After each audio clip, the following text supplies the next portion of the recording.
Welcome back to another part of this incredible story. This is the part 2 of What If Naruto Returned After 5 Years, as an Akatsuki girl. Before we start the video, those who haven't watched part 1 yet should watch part 1 first. The link is in the description. And yes, I added background music in the previous video, so if you like that background music, make sure to tell me in the comments. Now, without wasting any more time, let's begin part 2. Who's that girl? Tsunade asked point-blank once he had reached her side. Sasuke's expression became frigid. I wasn't aware that part of the Hokage's duties were to spy on their subordinates' personal lives. He answered icily as he started up the stage behind her. Tsunade wasn't intimidated. Get the stick out of your ass, Uchiha. The Uchiha clan is the responsibility of Konoha. As such, whoever you choose to revive your clan with is my business as well. Sasuke glared angrily at her. Hatsutori Kazuha, he bit out. You recall my final mission before my appointment as Rokudame. As noted in my report, I rested overnight at Akagusa to recover from mild chakra exhaustion. I met her there. The circumstances were real. Only Hatsutori Kazuha was not. But Tsunade probably wouldn't pry. I see, Tsunade murmured. Strange how you are so friendly with someone you met for such a short while. Yet you ignore the hundreds of Konoha women practically falling at your feet. Sasuke bristled. He hadn't expected Tsunade to be this inquisitive, though he was positive Sakura would drill him later. She helped clean my wounds and took care of me while I was there. I invited her here as a way to repay her kindness, he replied curtly. Thankfully, they were already on the stage, and 2 kunoichi on duty were showing them to the seats of honor. Tsunade made one last remark, quietly. I don't know why, but she reminds me of Naruto. The brunette nearly froze at that, and managed to keep calm with an effort. He feigned an offended and angry tone instead. Kazuha-san is nothing like that brash, loud, unpredictable Yujiratanki. Please do not make the mistake of confusing Kazuha-san for that idiot. Tsunade merely looked at him with an unreadable expression, then looked ahead to the crowds and sighed slowly. Sasuke turned his attention to the ceremony, which had started while the 2 Hokage were talking. Soon it was Tsunade's turn to make a speech, followed by Sasuke. He stepped up to the podium and flawlessly delivered his memorized speech in his usual emotionless way. His eyes, however, roamed the mass of people until they settled on Naruto's disguised figure standing at the fringe of the crowd. At the end of his speech, Tsunade came forward to stand beside him, and focusing their chakra, called out, Kai! In unison. All around Konoha, and around the square they were in, sakura trees that were previously bare and ugly burst into color and life as pale pink sakura blossoms sprouted on the branches, and sakura petals swirled in the air, reminding Sasuke of the pattern embroidered on the kimono Naruto was wearing. He searched the crow again and spotted her. She was watching the sakura petals twirl about her with a peaceful expression and a gentle smile that somehow had a tinge of sadness to it. She gracefully stretched out a hand and let a petal fall into it, then stared thoughtfully at the petal. The sad smile didn't leave her face. Sasuke ignored the rapturous cheers of the crowd and shunshined to her side. Kazuha-san, he called softly, so as not to startle her. Naruto turned her now brown eyes to him, and the sadness left her face as she smiled at him. Sasuke-san, she answered. Out of the corners of his eyes, Sasuke saw quite a few men eyeing her, and a surge of possessiveness sparked in him. He was so tempted to snake an arm around her waist and keep her close to his side to show everyone whose date Hatsutori Kazuha was, and had to keep his twitching hands by his side. Shall we, Kazuha-san? He said, making a sweeping gesture with one hand. Naruto nodded shyly and kept to his side as they walked along Konoha, admiring the beautiful sakura trees. His male ego was satisfied by the jealous looks the single male fraction of the Konoha population shot him. He had meant for Hatsutori Kazuha to be an unremarkable, nondescript person, but somehow it didn't work. There was something about Naruto that attracted people to her, even when in disguise. Perhaps it was this something that Tsunade somehow recognized, which reminded him. He slowly brought his head close to Naruto's and could see her tense almost imperceptibly. Tsunade knows about Hatsutori Kazuha, he whispered. She questioned me earlier, and I fed her our little story. To her credit, Naruto didn't show any negative reaction, but pretended to nod and smile shyly, as if in response to something Sasuke had said. How did she dash? She whispered back, then shook her head lightly. Must be that darned crystal ball of Sandamajisan's. HN, Sasuke agreed. We'll have to be more careful. But I want you to enjoy yourself, too. He felt foolish for saying such a sentimental thing, but was rewarded when Naruto lightly and quickly gripped his fingers with hers. "Hey, Sasuke-kun!" A familiar voice called out behind them. Sasuke scowled inwardly and turned around. "Sakura," he said. The pink-haired chief medic was walking up to them hand in hand with her fiancé. "Who's this?" she asked with undisguised curiosity, and smiled cheerfully at Naruto. "Hi, I'm Haruno Sakura, and this is Hyuga Niji, my fiancé." Hajimashite. She started to stretch out her hand, and Sasuke almost panicked until Naruto pretended not to see the hand and bowed respectfully. "Hajimashite. My name is Hatsutori Kazuha," she said in Kazuha's shy, polite voice. Sakura smiled and let her hand fall, and bowed in return. "Hajimashite. You're not from Konoha, are you, Hatsutori-san?" Niji asked from Sakura's side. "You are right, Hyuga-san. I am from Akagusa. Sasuke-san has done me the honor of inviting me to your lovely festival, which brings me here today. He'd better not turn on his Byakugan," Sasuke thought fervently. "We were on our way to grab some lunch," Sakura informed Sasuke. "Join us? We'd love to get to know Hatsutori-san better." Sasuke could easily read between the lines. "You'd better come along, cause I'm gonna give you and Hatsutori-san the third degree." He scowled at her. She grinned mischievously back at him, and Niji glared at him for scowling at Sakura. He ignored the Hyuga. "We were thinking of Ichiraku ramen," she added, and inner Sasuke deflated like a punctured balloon. He had wanted to take Naruto there, since he knew she missed eating there. He had wanted to take her there by himself, just the two of them, but now it seemed that idea was out. He glared at Sakura, who shot him an amused look. She probably thought she was tempting him with Ichiraku ramen, since they had been having lunch there every once in a while since Naruto had disappeared years ago. He absently wondered when she had grown immune to his glares. Niji glared back on her behalf, and Sasuke ignored him, as usual. "Fine," he said shortly and turned to Naruto.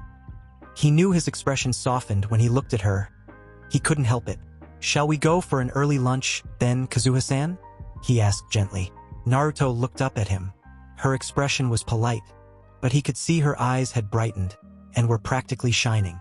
She nodded demurely. The four of them turned towards Ichiraku, and Sasuke felt Naruto give his hand a quick, excited squeeze, and nearly smiled at her hidden anticipation that was pretty obvious to him. Sakura had fallen in step beside Naruto, and was chattering away to the blonde-turned-brunette. Niji strode beside Sakura, and Sasuke could tell he was listening carefully to Naruto's shy replies even if his expression was blank. It was the nature of shinobi to be curious and alert, after all. They arrived at Ichiraku, and Sasuke knew Naruto was barely repressing a shit-eating grin by the way the corners of her lips twitched spasmodically. They ordered and ate, and Sasuke listened carefully as Naruto spontaneously told fictitious stories about Hatsutori Kazuha's fictitious life and childhood in Akagusa. He was grudgingly impressed at the way she came up with her stories and managed to keep track of them. Sasuke repressed a smile. Naruto somehow managed to eat her ramen in a ladylike manner, and when she was done, shot Sasuke a pleading look. He could immediately tell what she wanted. Inner Sasuke cackled evilly as Sasuke ordered another bowl of miso ramen, if he wasn't mistaken. Miso was her favorite, and laced his fingers together as he waited for the food to arrive. "Are you alright, Sasuke-kun?" came Sakura's voice. She sounded curious and a little concerned. He knew why. He had never ordered a second bowl of ramen before. "I'm fine, Sakura." His reply was curt, as usual. He didn't turn to her, but he knew that she probably had on a thoughtful, calculative look. "Good to know. I'll talk to you later, Sasuke-kun." Which, knowing Sakura, translated to, "I'll be dropping by to interrogate you in the future." Sasuke scowled inwardly but kept his face blank as Sakura stood up to leave together with Niji. He heard her bid goodbye to Kazuha, to which Naruto shyly replied in kind. She walked over to clap him on the shoulder and was off. Beside him, Naruto released a loud breath. "That was stressful," she said softly, bringing up both hands to massage her temples. "I thought she'd figure me out any time, and if Niji had used his Byakugan, that would have been it." Her fingers pressed circles into her skin for a minute as she closed her eyes. "Man, I miss them," she whispered so softly Sasuke almost didn't catch it. It was on the tip of his tongue to tell her to stay in Konoha, but he refrained. It would only have upset her, and by extension, him and turn the date, which was turning out to be quite enjoyable, bad. "Here you are." "1 miso ramen," Tucci said jovially as he placed the steaming bowl in front of Sasuke. He saw Naruto perk up immediately and turn to him. He pretended to ignore her and reached for a new pair of chopsticks, breaking them apart. "Ita de kamasu," he murmured, before calmly lifting out a few strands of the ramen and swallowing them. Inner Sasuke was grinning evilly. He turned and regarded Naruto nonchalantly as he chewed. "Sasuke," she whined softly, giving him puppy dog eyes. He merely raised an eyebrow as he repressed a smirk. "Ah, Sasuke," she whined again. This time he smirked as he caught up more noodles, raised them to his mouth and blew gently on them. Naruto made a disgruntled, pouting sound, and was turning away as Sasuke held out the noodles on the chopsticks to her. "Here," he said, smirking at her. Her eyes widened a little and she moved as if she wanted to cross her arms sulkily before she probably remembered that she was Hatsutori Kazuha, a shy and ladylike woman who didn't have temper tantrums in public. What could he say? He liked teasing her, and he found for some crazy reason he liked feeding her, too. Her expression softened as he continued feeding her, and soon a fond look settled on her face. A bit of broth splashed onto her cheek. Sasuke put down the chopsticks and slowly used his thumb to wipe it off. She had tensed, but only mildly. He brought his thumb back and licked the broth off it, and in that moment he knew. He knew he cared deeply for her. He knew he wanted her by his side. He knew he wanted to keep her safe. He knew he'd kill for her. He wanted to feed her, and hold her close, and kiss her senseless. He was pretty sure he was in love with Namake's Naruto. His tongue had frozen on the tip of his thumb while he had his little epiphany. So he retracted him and gave himself a little shake, and realized Naruto was staring at him with a strange expression, one he couldn't quite decipher. He raised an eyebrow at her calmly, though his heart was racing.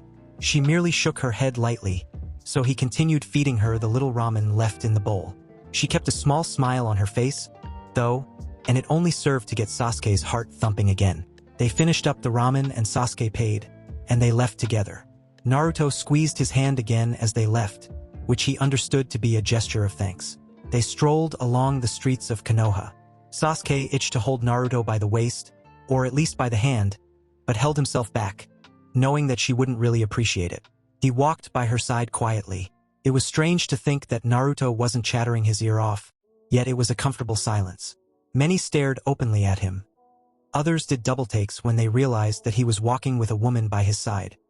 He led them towards a particular field where he knew the sakura were especially plentiful. "Wow!" Naruto breathed appreciatively once the field came into view. Sasuke smiled faintly and brought her to the far end of the field that was more secluded, and sat himself down in the grass. Naruto took a seat beside him. They sat silently, Naruto watching the blossoms on the tree and those swirling in the breeze, and Sasuke watching Naruto. She drew her knees to her chest and circled her arms around them as she rested her chin on her kneecaps. Her expression slowly became thoughtful, and a little sad smile curved her lips, Sasuke noted. He didn't like the look, but just continued to observe her. They were in the shade of a sakura tree that Sasuke was leaning against. Something struck him, and he quickly made a Kage Bunshin which disappeared with a Shunshin no Jutsu as soon as it appeared. Naruto turned to him and gave him a questioning look, to which he replied with a calm smirk. She wrinkled her nose playfully at him and went back to her thoughts, and he went back to his observations. He pushed himself downwards until he was lying on his side in the grass with one elbow propped up to support his head. Sasuke closed his eyes and inhaled deeply. The scent of the sakura was heavy in the air, the scent of spring. He felt a hand slowly and timidly comb its fingers through his hair, and allowed it for a few moments before slowly opening his eyes to look at Naruto. Her face and eyes were strangely blank, but when she realized he was looking at her, she gave him a quiet smile and one last brush of her fingers, then returned to staring at the sakura, though to Sasuke, her eyes were a little unfocused. They stayed like that for over an hour, not speaking, just enjoying each other's presence. For Sasuke, it was a real treasure to be able to spend time like this with Naruto. His heart grew heavy when he realized she might disappear again, and who knew how many months it would be before he got to see her again. He pushed the depressing thought out of his head, deciding to deal with that later. Sometimes other people would wander close to where they were, but they took off quickly once they realized it was Sasuke lying in the grass. The entire village knew how much he valued his privacy, and no one wanted to try his short patience. He had been counting on his reputation to keep the people away from this little corner of the field. A spike in chakra signaled the reappearance of his Kage Bunshin. The Kage Bunshin dropped something into Sasuke's waiting hand and dispelled itself. Naruto, who had been absently watching families and couples walk, laugh and play further away in the field with that blank look on her face again, turned to him when his Kage Bunshin reappeared. Sasuke sat up in the grass so that he was a little behind her. Very slowly, he took one end of the object his Kage Bunshin had given him into each hand and murmured, "Trust me." Naruto immediately tensed as he lowered the object around the front of her throat, but started to relax once she realized what it was. He fastened it and moved so that he was sitting by her feet, facing her. She picked up the pendant that was hanging off the fine white gold necklace and let it rest on her fingers as she brushed her thumb over its surface. Sasuke waited for a few seconds until the breeze picked up again and blew the sakura towards them. He shot out a hand and caught a sakura blossom. Carefully, he plucked 2 petals from the flower and took the pendant from Naruto, careful not to touch her and cause her haphophobia to flare up. "It's a locket," he explained, suddenly feeling bashful and embarrassed as he ran a finger over the heart-shaped ruby in the white gold heart before opening it. Instead of opening from the side, it opened down the middle to reveal that the ruby was actually fastened to the back of the locket. Inside the locket, he had Uchiha Sasuke engraved on one side, and on the other side, Namake's Naruto. He carefully placed each folded petal before placing one each in each half of the pendant and closing it to form a heart again. He let it fall from his fingers to rest on her kimono, admiring the stark contrast of the ruby on the white gold heart and the gleaming white on the dark purple fabric. "Just something to remind you of today," he said quietly, looking at her with what he was sure was a slight blush on his face. It was a spur-of-the-moment thing, and this was the best I could find on such short notice. Her face was oddly blank for a few seconds, and worry began to creep into Sasuke's heart. But then he realized her eyes were showing a maelstrom of emotions he couldn't start to distinguish or name. "Thank you," she finally said. Her voice was thick. She reached over and gripped Sasuke's hands between her own, and squeezed firmly for a long moment before letting go. "Thank you." The plan was for Hatsutori Kazuha to leave Konoha by about mid-afternoon, since she needed to get to the nearest village before dark, where she would spend the night before leaving for Akagusa in the morning. At least, that was the explanation that they had for Kazuha leaving so early. "Thank you, Sasuke-san, for a wonderful day," Kazuha said, bowing to Sasuke. He smiled softly at her. "It was my pleasure, Kazuha-san," he replied. "I wish you a safe journey. Do not hesitate to contact me if you are in need of anything." Kazuha bowed again, smiled, and turned to walk out of the village. Once she was out of sight, Sasuke turned to glare icily at the 2 Chunin on guard duty. They were a new pair, not the earlier 2, and had been gawking at Sasuke and Kazuha. He turned on his heel and strode towards his apartment, only stopping to buy dinner for 2 at a nice restaurant. Once the food was ready and packed, he continued home. The moment he opened the door, he could faintly sense her chakra signature, and to him it felt like he was really coming home. He closed the door behind him and set up the privacy seal, then called out, "Tadaima!" Naruto bounced out of the kitchen with a grin on her face. All traces of Kazuha's personality were gone, and Sasuke was glad. "Oh, Kiri," she answered happily. He saw she had a cup of instant ramen in one hand and a pair of chopsticks in another. She was still clad in the purple kimono, but her brown hair had been let down, and it fell past her shoulders. Her contacts were out, so her eyes were their original brilliant blue again. The locket was still around her neck. "Tadaima," Sasuke whispered, liking the sound of the word and the implications it had. "I'm home." Naruto gave him another grin and went back into the kitchen. Sasuke followed and placed his bag of food on the table. "Don't eat any more," he told her. "You'll spoil your appetite." A snort of disagreement and disbelief came from her, as if to say, "Me? Spoil dinner?" Sasuke had to agree. Male or female, Naruto could really eat. He shot her an amused look. "Fine then. Get changed when you're done with that," he said. "The things you need to remove your disguise are in the same bag in the bathroom. I'm sure you've noticed." She nodded with her cheeks full of food and eyes squinted into upturned curves at him, and he smiled faintly. She finished her ramen quickly and drained the soup, then tossed the cup into the trash and headed for the bathroom. "Dinner will be ready by the time you're out," he called after her, and went to his bedroom to change into a short yukata that came to mid-thigh and a pair of long pants. He remembered his father used to dress this way around the house. He adjusted the yukata and went back into the kitchen where he brought out a new tablecloth he had secretly bought a few days ago and spread it on his dining table. He also set 2 of the placemats that came with the tablecloth. Then he got out some china and silverware he had found when he had rummaged through his kitchen cabinets not too long ago. The apartment had been in move-in condition when it had been offered to him, but he had never bothered to check what he actually had in all the cupboards, cabinets, and shelves. He set the china carefully, not too sure whether his arrangements were correct or not, but he had a feeling Naruto wouldn't know either, and thus wouldn't mind. Flashing through a set of hand seals, he created a Kage Bunshin that again disappeared using Shunshin no Jutsu after picking up a clear, cut glass bowl. Then he retrieved a pair of candlesticks he had bought when he obtained the tablecloth. The candlesticks came with a beige candles that had sakura petals embedded in them. He set them on the table, unlit for now.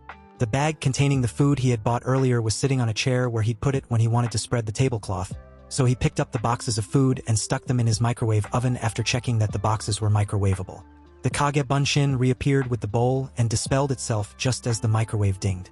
Sasuke emptied the bowl carefully, then filled it with water till it was half full, then carefully placed the sakura blossoms his Kage Bunshin had brought back onto the water so that they floated. He set the bowl between the candlesticks, then took the hot food from the microwave and paused. He glanced at the different dishes and bowls, shrugged, and ladles out the food into whichever piece of china struck his fancy. Once he was done, he stashed the takeaway boxes and bag in a random cupboard and washed his hands and face. As he dried his hands and face on a clean towel, he heard Naruto exit the bathroom, and then came the sound of his room door closing.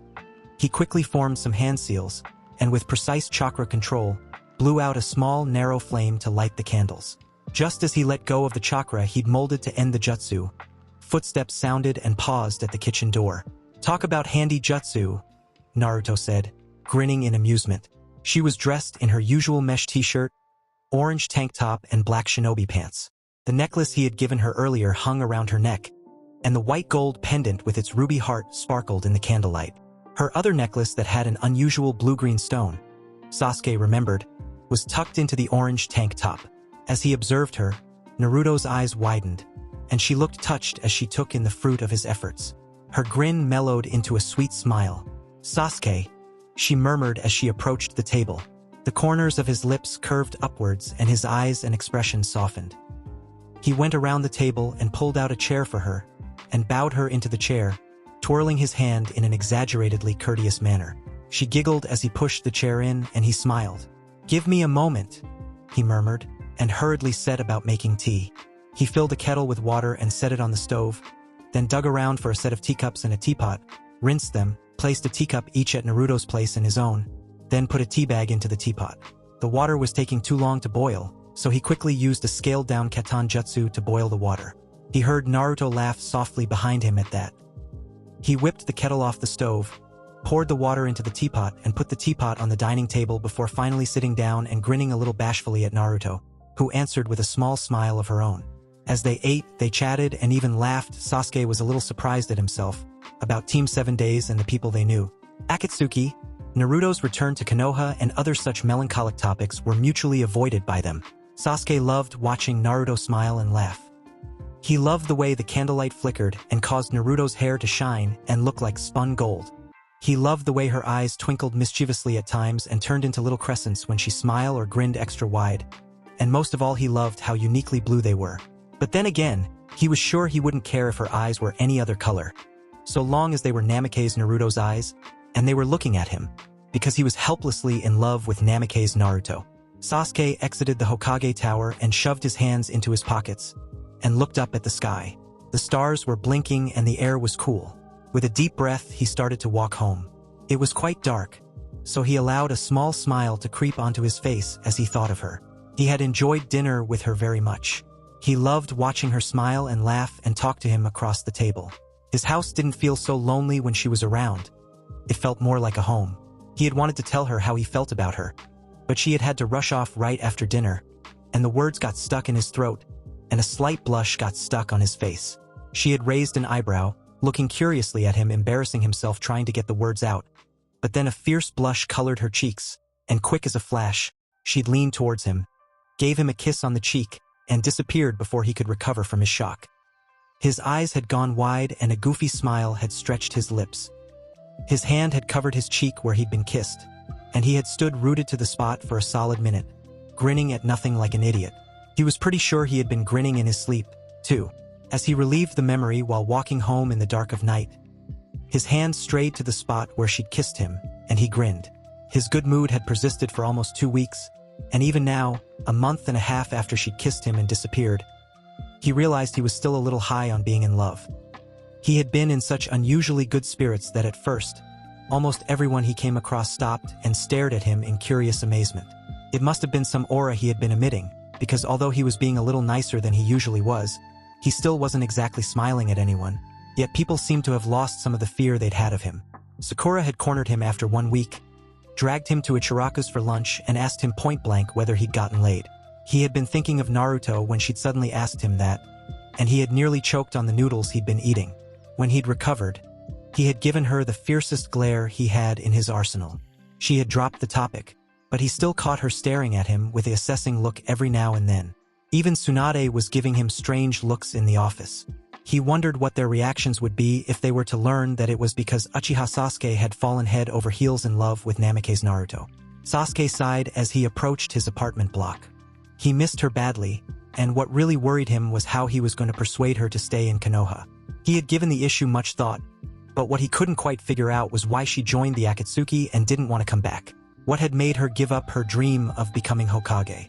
Uzumaki Naruto had been the #1 unpredictable ninja, and Namake's Naruto, it seemed, wasn't any different in that respect.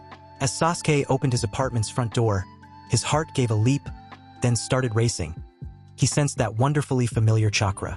An eager smile lifted the corners of his lips, and he quickly entered, kicking off his shoes and shut the door behind him before casting a privacy seal. She was comfortably slouched in his armchair, facing away from the door. Sasuke quickly strode around the chair to face her. "Naruto," he started to say, but trailed off as he noticed her face. Her eyes were cold and hard, and her expression blank. It made his stomach twist uncomfortably and reminded him of the first time he'd caught her in the Hokage's library. All the cheerfulness and mischievousness seemed to be gone. Wiped off her face, and the life and sparkle in her eyes had hardened to the guarded, unemotional state he remembered seeing that first time they had interrogated her. Worried, he crouched down by her side and looked up at her. He squeezed her arm gently and briefly, and felt her flinch. "Naruto, is something wrong? Did something happen?" he asked concernedly. She ran a hand through her bangs and smiled at him. It was an empty smile that left him feeling more uneasy than reassured. Nothing at all," she replied in a faux cheerful voice. Sasuke stared at her for a moment, but she just plastered in that hollow smile onto her face. He thought about what he had been wanting to tell her and felt apprehensive, more so, now that she was acting so strangely. He swallowed and steeled himself. "Naruto," he said slowly, looking her in the eye. He wanted to hold her hand, but felt that she wouldn't tolerate it. "I have something to say to you." He took a deep breath, but she just looked at him with a bored expression. "I'm in love with you," he said clearly. "I love you, Naruto." Her eyes widened and she brought a hand to touch her throat that was covered by the cloak. Her jaw went slack, then it opened and closed a few times, like she didn't know what to say. Perhaps she was overcome by her emotions? Sasuke took heart. "You, in love with me?" she asked breathlessly, and Sasuke smiled with relief and nodded. Then her eyes hardened and her lips twisted into a mocking sneer, and she laughed coldly. The sound sent an unpleasant tingle down Sasuke's spine. He stared at her apprehensively. "Naru dash." Her eyes flashed with cruel amusement as she cut him off. Yar. Who would have thought? Uchiha Sasuke is in love with the idiot, the hated of Konoha, the monster. She snorted and sneered at him. Her eyes were an icy blue. Nervousness and worry clawed at Sasuke's innards. "Naruto dash? What dash? This isn't like you at all." Naruto chuckled darkly at that. "Not like me at all?" she repeated sarcastically. "Do you really know me, Uchiha Sasuke?" she spat. Sasuke was really taken aback and stared at her, frozen to the spot. She laughed again, an unpleasant sound that grated on Sasuke's ears, so unlike the laugh he was used to.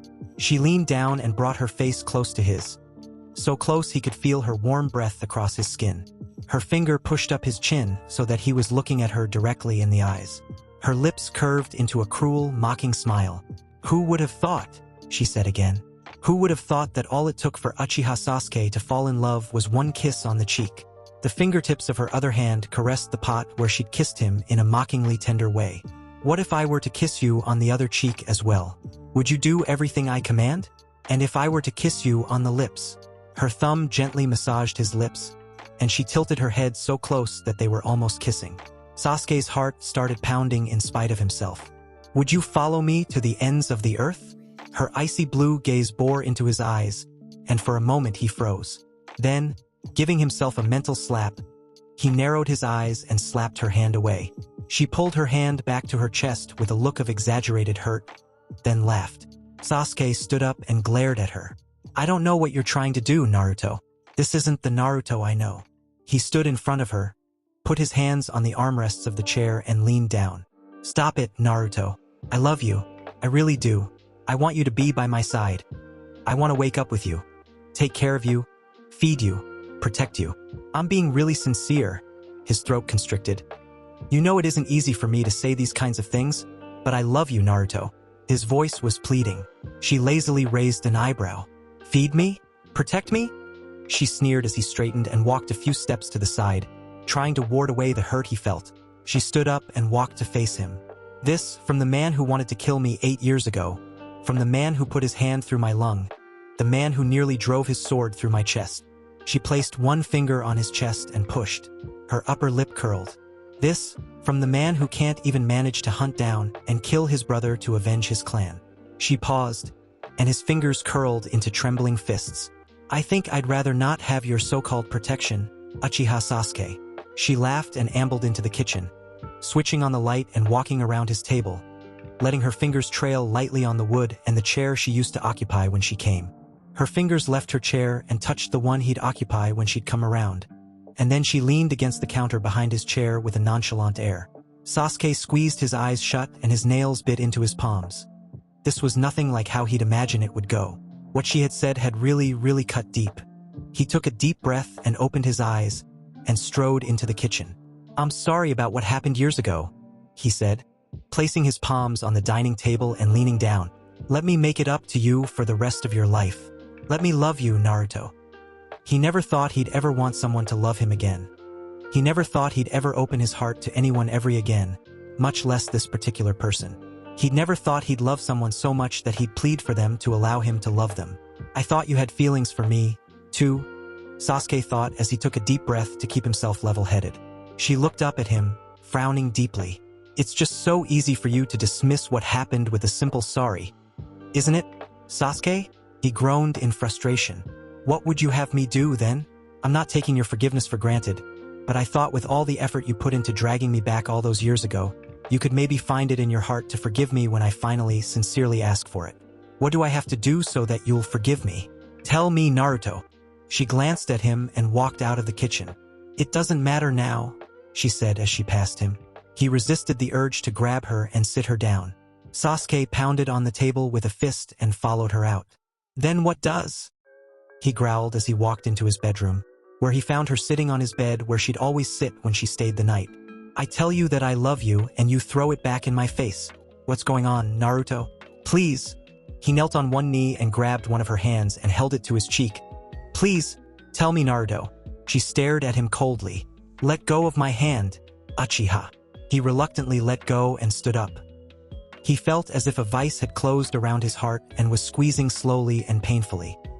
He raised a hand over his forehead and bangs, pushing back his hair and clutching at it. Everything was going horribly. He had been sure that she had feelings for him too. Otherwise she wouldn't have kissed him that night, right? Don't you get it, Uchiha? She said slowly. I've been playing you all along. You fell for it like the idiot everyone says I am. She laughed unpleasantly. I've gotten what I wanted, and made you fall in love with me at the same time. She said those 3 words as if they tickled her. Sasuke's black eyes flashed angrily even as he felt the vice around his heart tighten. I don't believe you.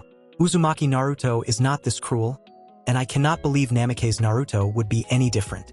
Naruto looked up at him with a pitying smile. She clucked her tongue and shook her head. That's what I keep telling you. Do you really know me, Uchiha? She said in a mock-patient tone. Uzumaki Naruto would never turn his back on his village. She lifted her bangs away from her Hitayate, Let me tell you, I put this scratch in myself. She gestured with her thumb at the scored metal plate and let her hair cover the Hitai 8 again, and unbuttoned the first 2 buttons of her cloak. This should tell you how what I think of your feelings, Uchiha. The high collar fell sideways to expose her throat, and immediately Sasuke noticed the necklace he had given her was gone. Only the other necklace with the blue-green stone hung around her neck. He closed his eyes slowly. That's right, Uchiha. He looked at her with a pained expression, and she smirked at him. I got rid of that cheap piece of crap the moment I was out of Konoha. If you want it back, you can go search the forest outside the gate. You just might find it if someone hasn't picked it up yet. The vice around his heart squeezed until he couldn't bear it. Naruto, he said softly, angrily. Shut up. She had the gall to chuckle. He glared at her, though he felt as if a hole had been punched through his chest. Was this how Naruto had felt when he hit her with his Chidori? The utter, crushing disappointment dropped into his stomach like a Doton Jutsu. His eyes flashed angrily. I don't know what you're trying to do. If you want to hurt me, you've done it. If you want me to hate you, well, you're well on your way to accomplishing that. She didn't look fazed at all. She only smirked at him. He looked coldly at her. Well, she said, and got to her feet. As fun as this has been, I've got to go. That's right. You are the one doing the leaving now, aren't you? Sasuke muttered bitterly. I should never have let you back into my life. We all do things we regret, she told him airily. I'm sure you'll get over it soon enough. She leered at him. What, no goodbye kiss? I kissed you the last time. It's only fair that you kiss me now. He glared at her, trembling in anger. Don't push it, Naruto. He hissed in a low, dangerous tone. A myriad of emotions whirled in her suddenly expressive blue eyes, and without warning, she caught his face between her hands and kissed him sloppily but passionately on the lips. Caught by surprise, he froze to the spot and his eyes widened. Her tongue licked at his lips and sent a shiver through him that jolted him to his senses, and he slapped her and moved away from her with a disgusted look on his face. Get out of my house before I do something I'll regret, he snarled with his eyes narrowed. She licked her lips and ignored the reddening spot on her cheek where he'd slapped her. He repressed the flinch that was threatening to show at the sight of the handprint on her face. His handiwork. She brushed imaginary dirt from her cloak before smoothing down its folds. Her movements were slow, almost as if she were reluctant to leave. He watched her, feeling a strange urge to wrap his arms around her despite the anger that was burning in his veins. He wanted to bury his face in her neck and kiss the red splotch on her face despite the pain he felt in his chest. Pain she'd put there, he reminded himself. Goodbye, Uchiha Sasuke, she said, giving him an empty grin. She formed a few hand seals, and Sasuke had to stop himself from stopping her. With a last glance from those blue eyes he loved so much, she disappeared. Sasuke closed his eyes and groaned deep in his chest, clutching at his hair. He felt like crying and wailing, yet not one sob escaped his lips. A few hot tears dripped down his face, and he sank to the floor with his back resting against the bed. His heart hurt so bad that one hand clawed desperately at it, wanting to rip it out of his chest. His jaw lowered in a silent scream. No sound would come out.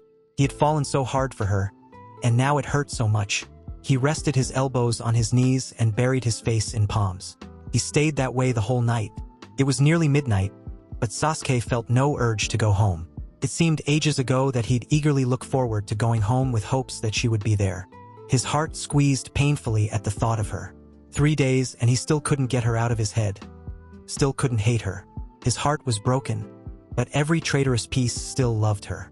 He had been so depressed, but he couldn't skip work, not with Tsunade on a week's vacation, and would be returning to work only tomorrow. He didn't want to stay at home. Anyway, everywhere in his apartment there were reminders of her. In his living room, kitchen, bathroom, and especially in his bedroom. There was nowhere he could look and not think of her. Sasuke was one miserable bastard. So he had gone to work as usual, where his subordinates had given him one frightened glance and scuttled out of his way. He knew that for all the lack of expression on his face, he was emitting a depressed and dangerous aura, one that was a total opposite from the one surrounding him just a few days ago. He put all his concentration into work, but in the short idle time he had between workloads, he couldn't stop thinking of her, of the morning he woke up beside her, of the date, of the dinner, and of the way she kissed him, almost desperately 3 nights ago. Even now his fingers strayed to his lips, touching where her lips had been. Kakashi had stopped by yesterday. The silver-haired jounin could be observant when he wanted to be, and had noticed Sasuke's obvious "stay away from me, I don't want to talk about it" look. He had just stared intensely at Sasuke for a few moments, to which Sasuke had replied with a glare, then had gripped the brunette's shoulder encouragingly and silently before whipping out his book and hopping out the window of Sasuke's office. It left Sasuke more worried than comforted. It made him wonder if Kakashi knew the real reason behind his depression. Despite all the things she'd said 3 nights ago, he didn't want to get her into trouble, at least not before he'd figured out a way to keep her out of prison in Konoha, were she to get caught. The indecision was driving him nuts. Should he or should he not just abandon everything and go looking for her? Something somewhere didn't fit, he knew instinctively. But a part of him, his pride, tried hard to hold him back. Why should he go look for her after all she'd said?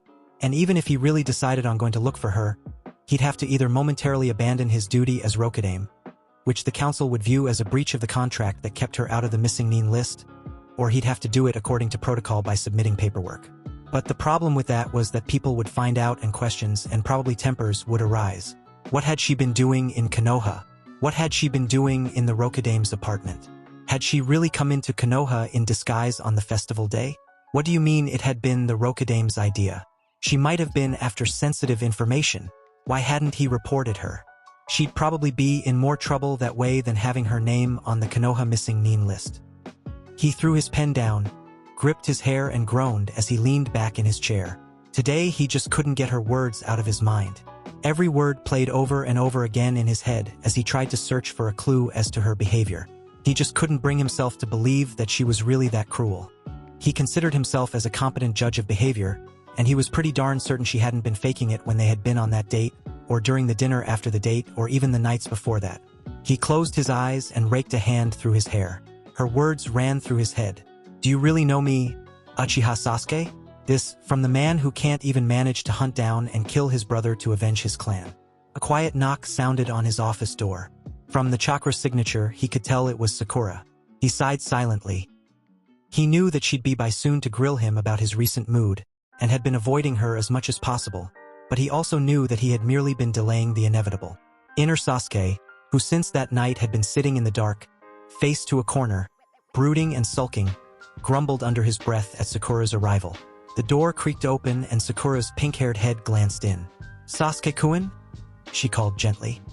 He ignored her, but knew it wouldn't do much good, and was proven right when she came in and stood by his side.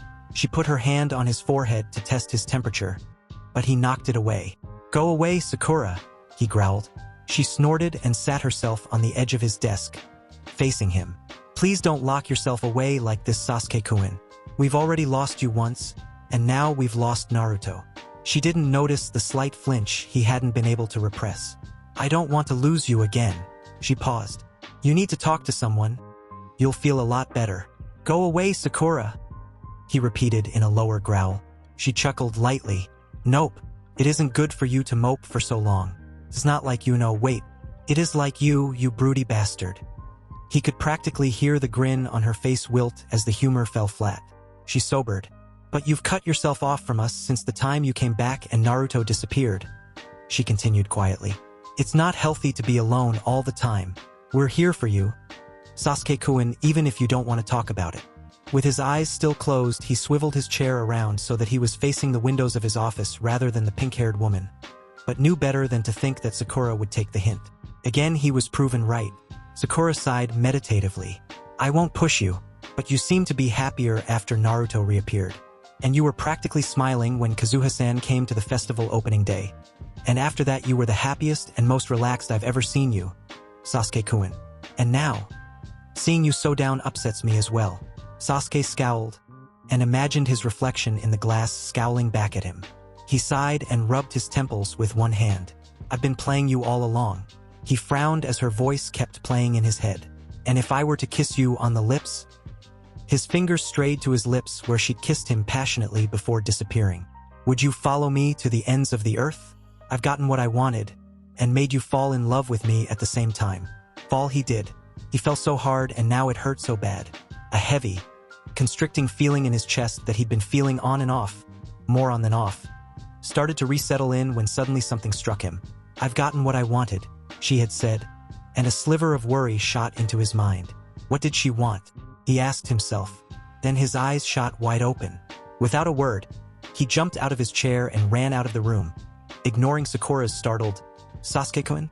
He rushed into the Hokage's library and frantically searched the shelves once, twice, and was tempted to search a third time, but he knew it wouldn't do any good. He squeezed his eyes shut and let loose a low growl of frustration, gripping the nearest shelf until the wood bit painfully into his skin.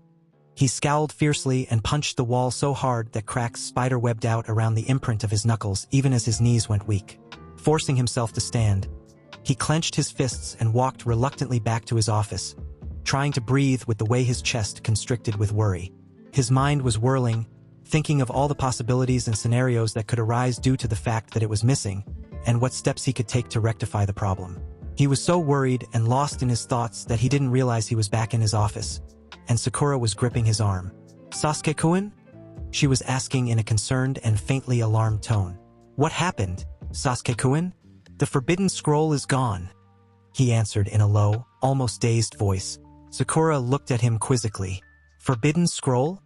Sasuke closed his eyes tightly, feeling the blood pound at his temples. He had to force his voice past the tightness in his throat. "The forbidden scroll is gone," he croaked. "The one containing the seal the Yondaime used to seal the Kyuubi into Naruto. The one Naruto had been after." Sakura's eyes widened in alarm, and her hand flew to her mouth. Only the Akatsuki is interested in that. That means Naruto." "Naruto?" The Rokudaime was silent, but his face was drawn and his eyes dark with worry. Sakura stared unseeingly at him. Her mouth was moving, but no words were coming out. Suddenly, Sasuke sensed a very faint chakra signature tickling his senses, and he immediately stiffened, and his Sharingan blazed. A low growl erupted from his throat as he let a kunai fly from his fingers to land a few millimeters beside the dark, shadowy form of a raven that was just taking shape on the corner of his desk.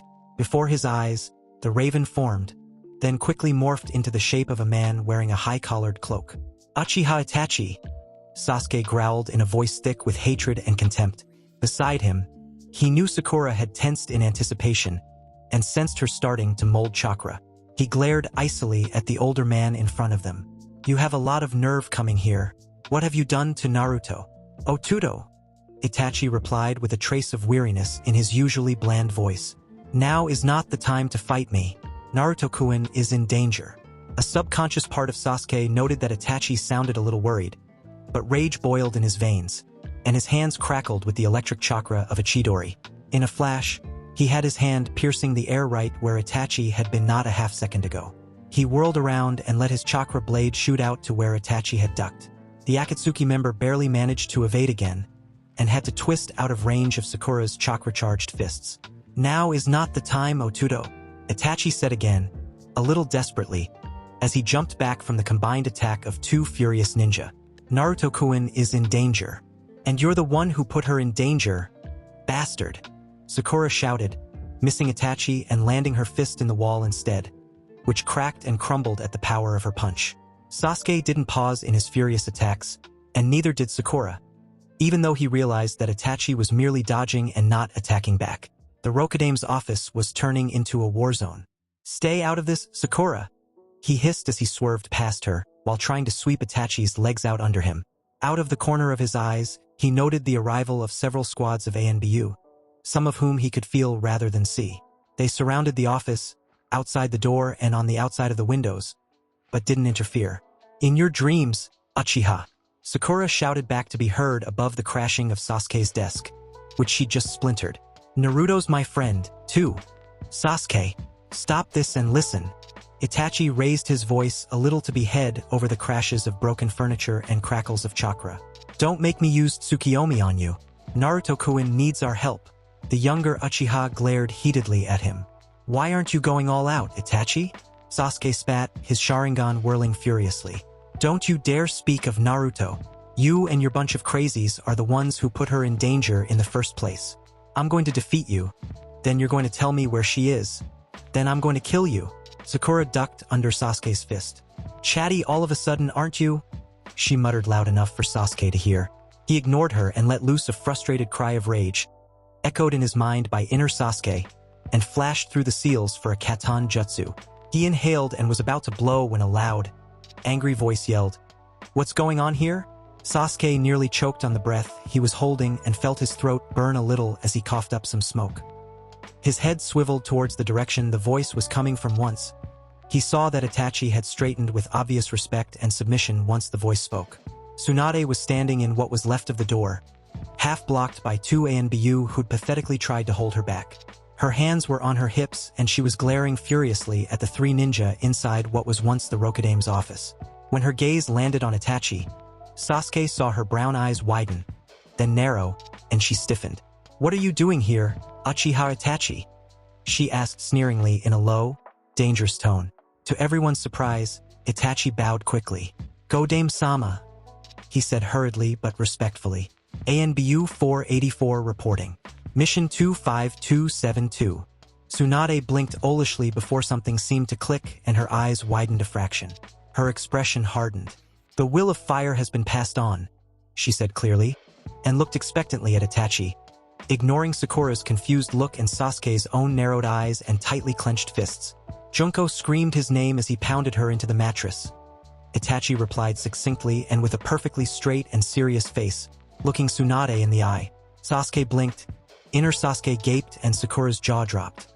"That's a line from Aika Aika," Sakura exclaimed to no one in particular. Tsunade raised her eyebrows at her apprentice, then rolled her eyes. Sakura blushed. "That's what happens when your sensei reads perverted books that your teammate writes," Tsunade muttered. She shook her head and looked at Itachi again. She clenched her jaw tightly before continuing. "So it was you?" Itachi nodded briefly. He said, "Go Dame-sama. I claim emergency." Sasuke couldn't take it. "What's going on?" he demanded angrily, and beside him Sakura nodded dumbly in agreement. "No time to explain, Uchiha," Tsunade replied without turning to Sasuke. "Uchiha, what's the emergency?" she asked Itachi. "Would it have anything to do with this?" She lifted her hand, and the Shodai's necklace dangled from two fingers. Sakura gasped. That's Naruto's." Tsunade nodded grimly, and Sasuke felt like a ball of lead had just dropped into his stomach. "I found it on my desk just minutes ago before you three decided to remodel Uchiha's office. There was a note saying looks like it wasn't meant to be. Sorry, Obacon. Only one person dares called me that." "Naruto," Sakura said in a tight voice. Sasuke clenched his fists. Tsunade nodded. Sasuke could tell she was worried. "What's the emergency, Uchiha?" Itachi's eyes flashed briefly before returning to their emotionless state. And though Sasuke hadn't seen him in such a long time, he realized he could still remember the telltale signs that meant Itachi was worried, and he could see them now. "Naruto-kun is in danger," he said quickly. "She brought the forbidden scroll to the leader 3 days ago, and leader plans to begin extraction tomorrow. I cannot retrieve Naruto-kun without placing both of ourselves in danger, as I cannot predict how Naruto-kun would act, and on my own I'm no match for all the remaining members of the Akatsuki at once, reduced as they may be." Sasuke's eyes had slipped closed during Itachi's explanation and were now squeezed shut. His clenched fists trembled and his stomach twisted with worry for Naruto. What had she been thinking? To actually make a gift of the scroll to her would-be murderer. But Naruto wouldn't really put the Kyuubi at the Akatsuki's disposal just like that, would she? Inner Sasuke pulled at his imaginary hair in anxiety. Something wasn't adding up. He just couldn't believe that Naruto would do that, despite the way she had acted 3 nights ago, despite the facts staring him in the face right now. "Sakura," he said in a low, authoritative voice. Sakura immediately recognized that tone and snapped to attention. "Rokudame-sama," was the brisk reply. "Gather whomever of the Konoha 11 still in the village. Have them equipped and ready at the main gate in 15 minutes. He ordered, and Sakura nodded. "Hi!" She shunshined out of the room. Sasuke formed a quick series of hand seals, and an ANBU appeared in front of him and dropped onto one knee. "Get squad 7, 11, and 12 equipped and ready to go. Main gate. 15 minutes. "Hi!" The ANBU member responded and disappeared. Sasuke took a shuddering breath and turned to the other brunette, his eyes icy. "I don't trust you," he said bluntly, and in a cold tone. "And there's something going on here that I've obviously been left out of, and I'm gonna get the truth out of you later. But Naruto comes first." Itachi nodded, keeping his eyes on Sasuke's. "Jiraiya went to Amigakure yesterday," Tsunade said worriedly, not particularly speaking to either brother, but Itachi turned to her.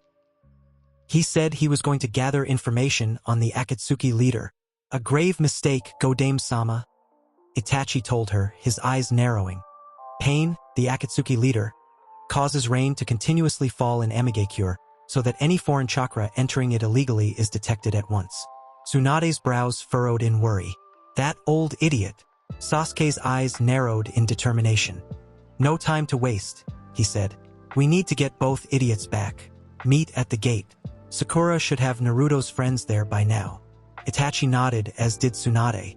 I'm coming along, Tsunade said in a voice that invited no arguments. No question about it. If anyone were to stay behind, it should be the Rokudame. But I know without a doubt nothing could keep you here while Naruto's in danger out there. It's the same for me. I have two idiots to worry about. The Rokudame didn't look happy since he had been about to ask her to stay. But he knew she was right.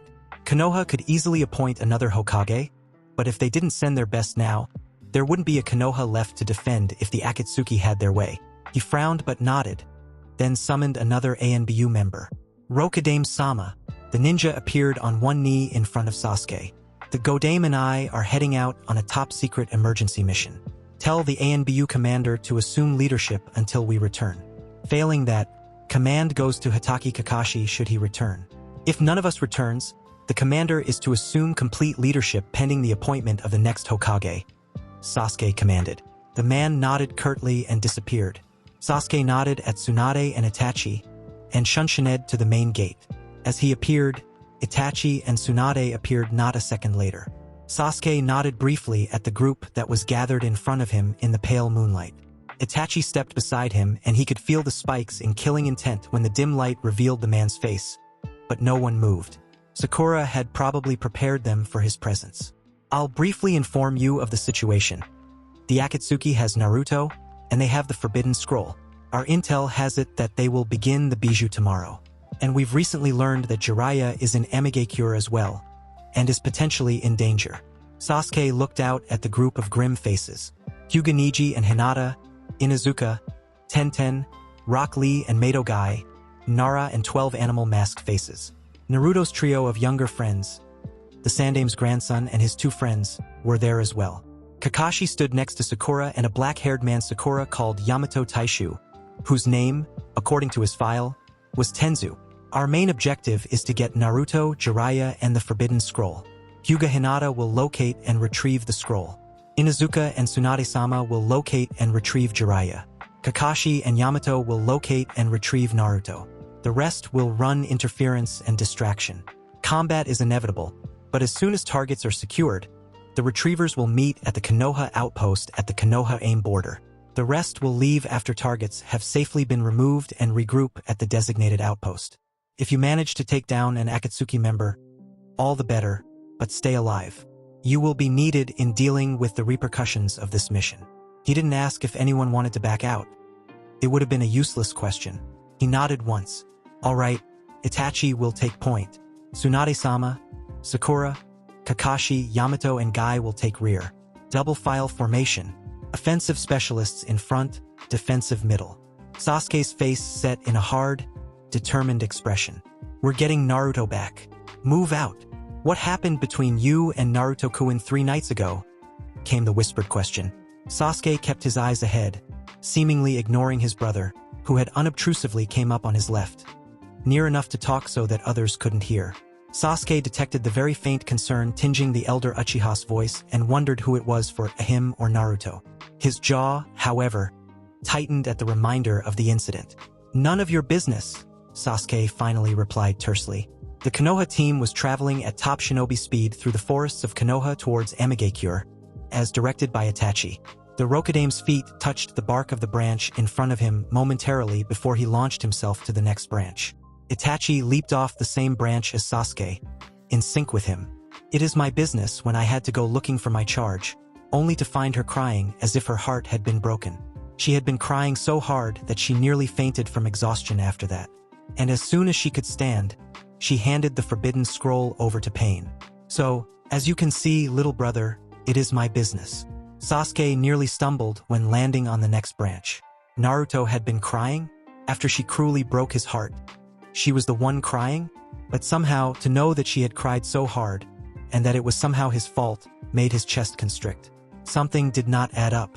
She was the one who had jilted him and seemed to take pleasure in his hurt. And yet she cried?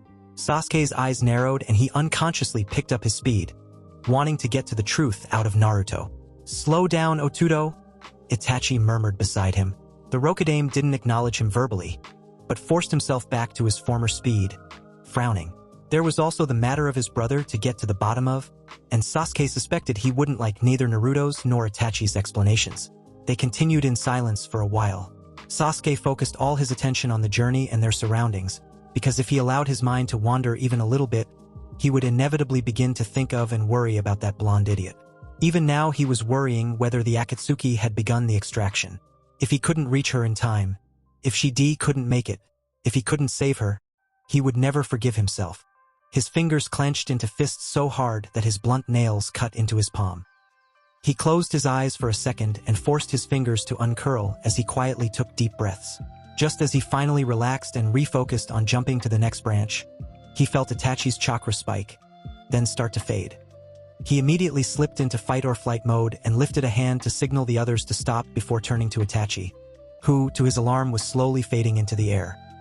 He heard a startled gasp from Hinata, and the soft, almost inaudible successive thumps of feet hitting the same large branch he and Itachi had stopped on. "Otudo, something has gone wrong," Itachi said rapidly, his eyebrows drawn together. "My real body seems to require all my chakra." Itachi's image flickered twice before fading even more. "Keep going straight in this direction and you'll reach Amigakure.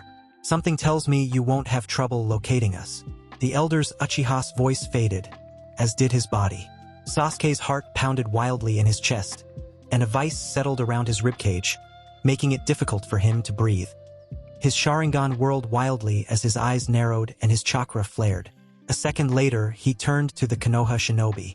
"We have to move. Emergency situation. Naruto is probably in danger." He barely managed to contain his panic, not wanting to make everyone panic as well. Already turning back and launching himself to the next branch, he injected as much authority as he could muster into his voice and shouted, "Move! Move!" Even with Sasuke pushing as much chakra as he dared spare into his legs, they still took almost 15 minutes to reach. During that time, Sasuke had ordered that the medic Nin pass out the soldier pills they usually carried.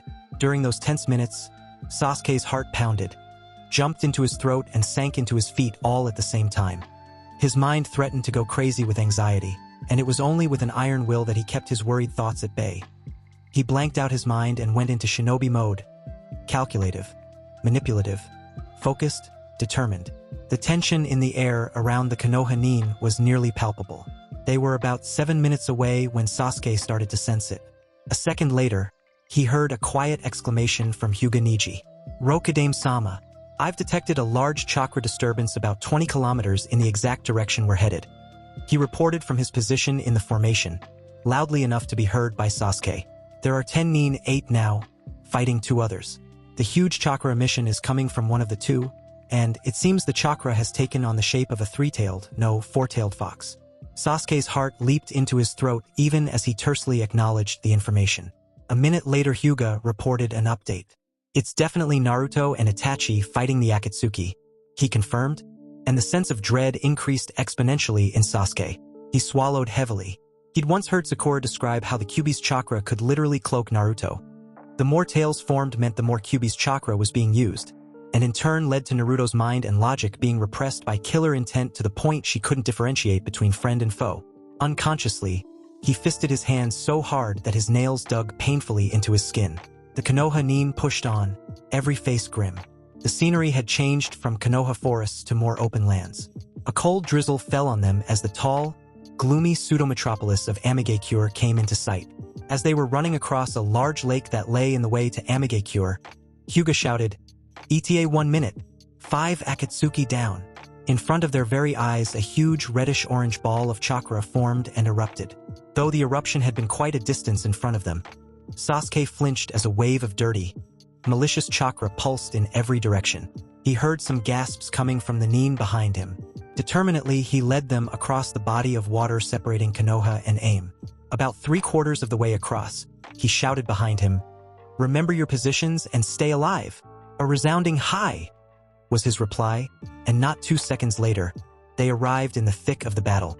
Sasuke stopped the moment he stepped onto solid ground, drew his Kusanagi and watched as his ninja hurtled past him at ninja speed. A large mass of orange-red chakra in the shape of a fox rose from the middle of the battle zone and began fighting 4 cloaked nin at the same time. Itachi was a little ways to his left, also fighting a cloaked nin that was wearing an orange mask. The Konoha ninja mainly raced toward Naruto, but stopped short as the Kyuubi chakra pulsated outwards and caught one of the cloaked figures in its wake. The figure writhed grotesquely in pain, then dropped to the ground, unmoving. The other figures blurred away from her, but Naruto, or rather Kyuubi, gave a growl so loud that Sasuke heard it clearly from where he stood, and pursued the Akatsuki member nearest to it. Sasuke moved to help her, but 2 cloaked figures slid to a stop in front of him. He recognized Itachi at once, and raised his Chikudo to a ready position. The elder Uchiha straightened almost nonchalantly, and his opponent did the same, crossing his arms over his chest. "Otudo," Itachi said. Sasuke could hear that he was tired. "Meet Uchiha Madara, the real leader of Akatsuki." "Toby is a good boy," the other man exclaimed, flinging up his black-gloved hands. Sasuke narrowed his eyes at Itachi, but kept the other man in his sights at all time. Anyone who managed to make Itachi actually sound tired while not even seeming winded himself was definitely worth paying attention to. "Uchiha Madara is dead. I'm sick of your lies, Itachi." Itachi sighed in disappointment. The man he called Uchiha Madara bounced on his toes and flapped his hands childishly. "Stop lying, Itachi-senpai. Toby is a good boy." Then Sasuke caught sight of the blood-red iris and spinning Tomo as the man turned to face him, and his blood ran cold. Immediately, he punched the man's chest with the chakra of a Chidori crackling around his fist. But to his shock, not that he let it show, his hand just phased through the man, who just laughed like he'd just heard a good joke. Itachi had already reacted, and soon Sasuke found himself fighting the mystery Uchiha alongside Itachi. The fight passed in a blur. All Sasuke could remember was that he used jutsu after jutsu and didn't have time to plan decent strategies, but had to fight on his toes. His teamwork with Itachi was a little rough around the edges, but they worked as well as they could. As he slid by Itachi while avoiding Madara Tobi's attack, he whispered furiously to his brother, "I need Amaterasu." Itachi didn't hesitate. While Sasuke immediately engaged the masked nin to provide enough time for Itachi to begin his jutsu, he barely felt the slightest flicker of Itachi's chakra before black flames suddenly engulfed the large building nearest to the fighting ninja. Sasuke heard shouts and screams but couldn't be bothered about them in the least. He kept fighting as Itachi seemed to need time to recover, and tried his best to push the mysterious Akatsuki member nearer to the burning building. When he noticed Itachi pressing a hand against his mouth and swaying a little, looking too pale to be healthy, he surprised himself by the sudden concern he felt. Unfortunately, it caused him a slight lapse in concentration, and he had to pay for it with a painful slash from a pair of blades that had appeared from Madara Tobi's sleeves. The cut was deep enough to be serious, and bled badly. Sasuke palpated the wound and found that it started somewhere from near the back of his neck. Another few centimeters and Sasuke would have been paralyzed, and ran down in a jagged line down his left scapula and ended just around his 5th rib. Madara Tobi had paused. He stood with his head cocked to one side and regarded Sasuke intently.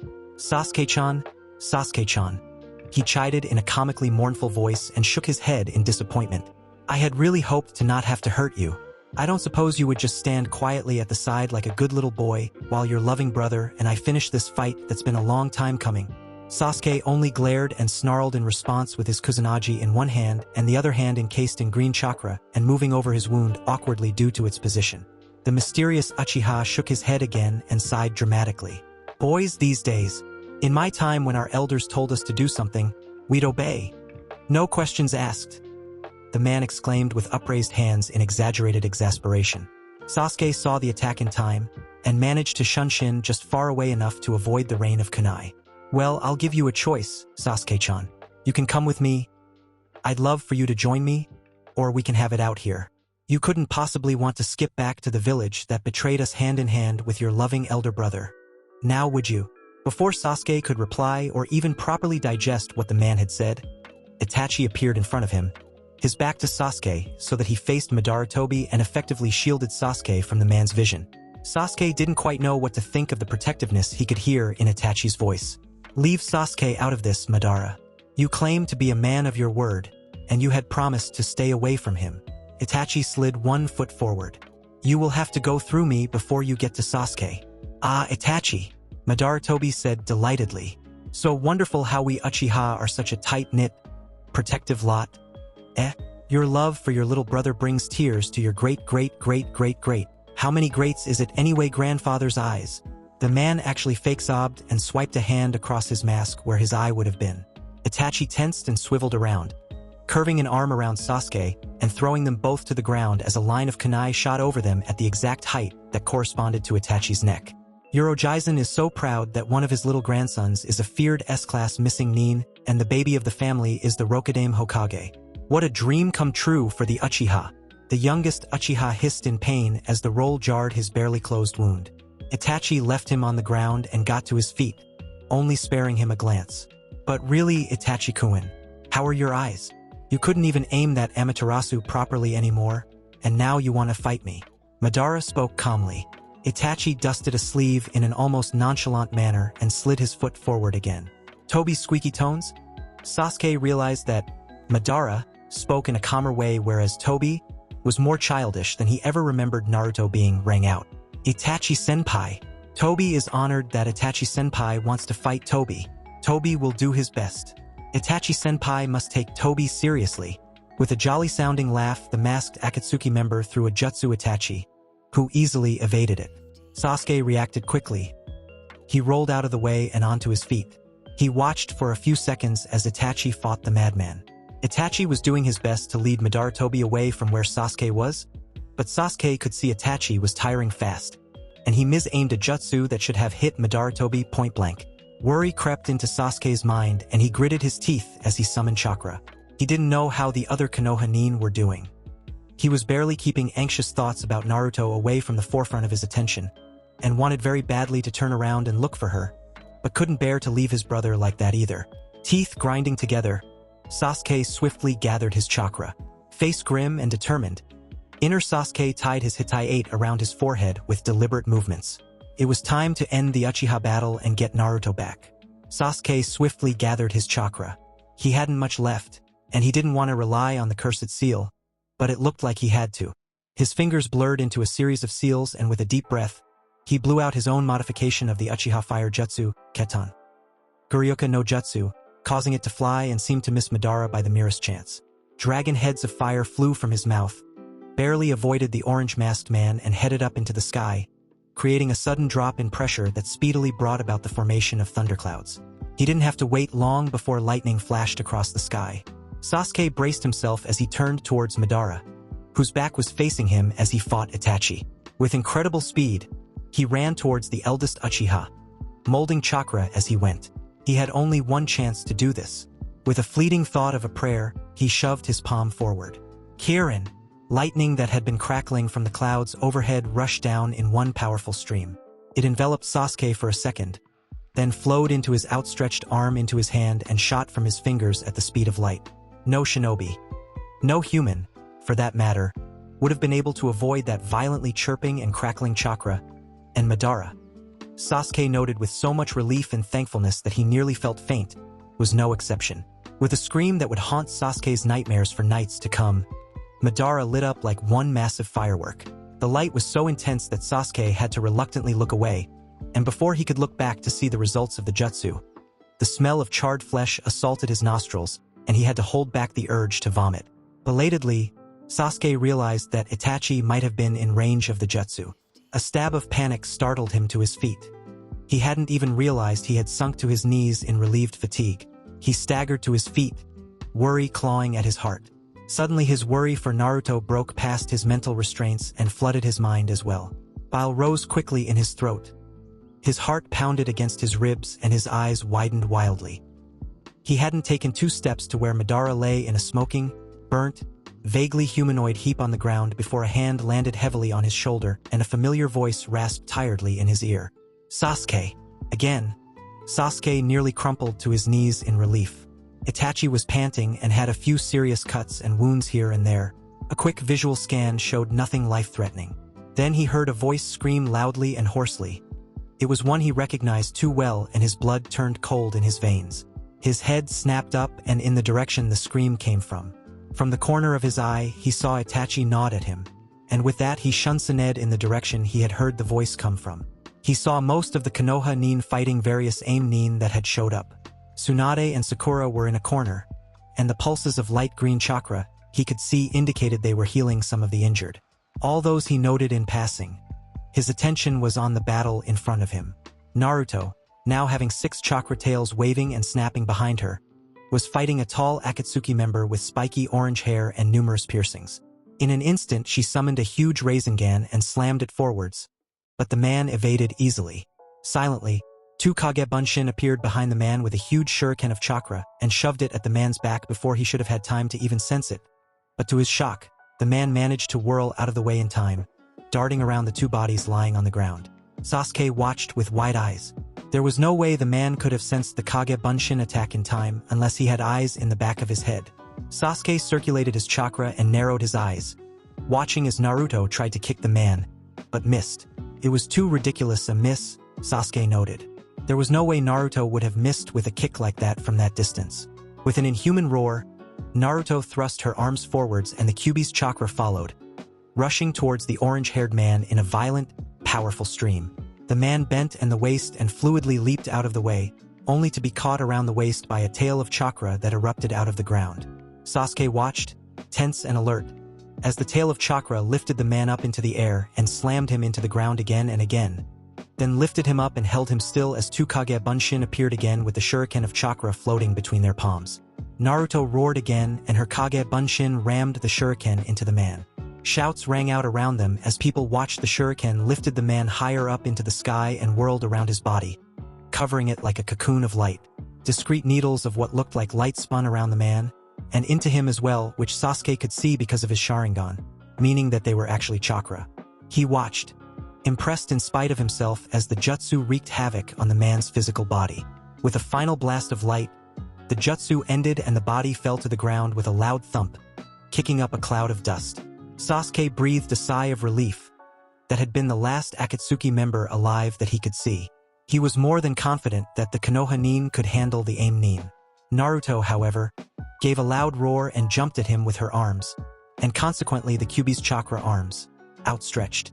She had a vicious, furious look on her face, and growled angrily when Sasuke managed to evade her by the skin of his teeth. He remembered the underground tail trick just in time to jump away the moment he landed. Indeed, as he rolled away, the ground tore apart and the chakra tails came charging through. Sasuke rammed Kusanagi into the ground and leaped onto its hilt, and from there he pushed off into the sky. "Tenzu!" he yelled, then inhaled and blew out fireballs at Naruto, making sure to aim a little off so as not to hurt her. He had already used level 1 of the cursed seal, and as he flew through the air, the color of his skin changed in an instant, and large wings tore out of the back of his turtleneck. "Hi!" Tenzu yelled back, already clasping his hands in the seal and performing that jutsu that required his gift from the Shodai. Wooden posts exploded out of the ground in a circular arrangement around Naruto. Sweat gathered on Tenzu's brow and he shouted, "Rokudame-sama, use your eyes." Sasuke was aching all over and bleeding in some places, especially from his Madara-inflicted wound, but at Tenzu's shout he snapped his wings and dived straight at Naruto. The tomo of his eyes were already spinning dangerously as he tried to look the blonde in the eyes. Naruto was bent at the waist, her eyes squeezed shut and her mouth twisted in pain. Tenzu's jutsu wasn't strong enough to entirely force back the Kyuubi's chakra. It struggled, pulsing around her, expanding and retracting, clawing out and flowing back in. He stopped as near Naruto as he dared be and shouted, "Naruto!" At his voice, Naruto started visibly and opened her eyes even as she gritted her teeth. Her eyes widened in utter surprise and emotions whirled in her irises. Her mouth opened to say something, but Sasuke didn't wait to hear what she had to say. His hands flashed into hand seals. His irises spun to force back the Kyuubi's influence without descending into the seal, and he darted forward. Gogyu Fuin. The 5 pads of the fingers of his left hand glowed purple, and he pressed them against Naruto's stomach. She screamed in his ears, another sound to haunt his dreams, and collapsed into him. His arms came up quickly and supported her, but the momentum pushed him down. He stumbled backwards a little, and felt hot tears start to gather at the corners of his eyes.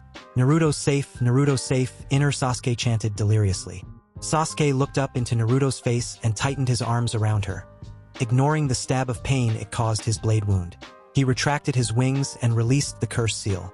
"Naruto, Naruto," he whispered. "It's over. It's all over."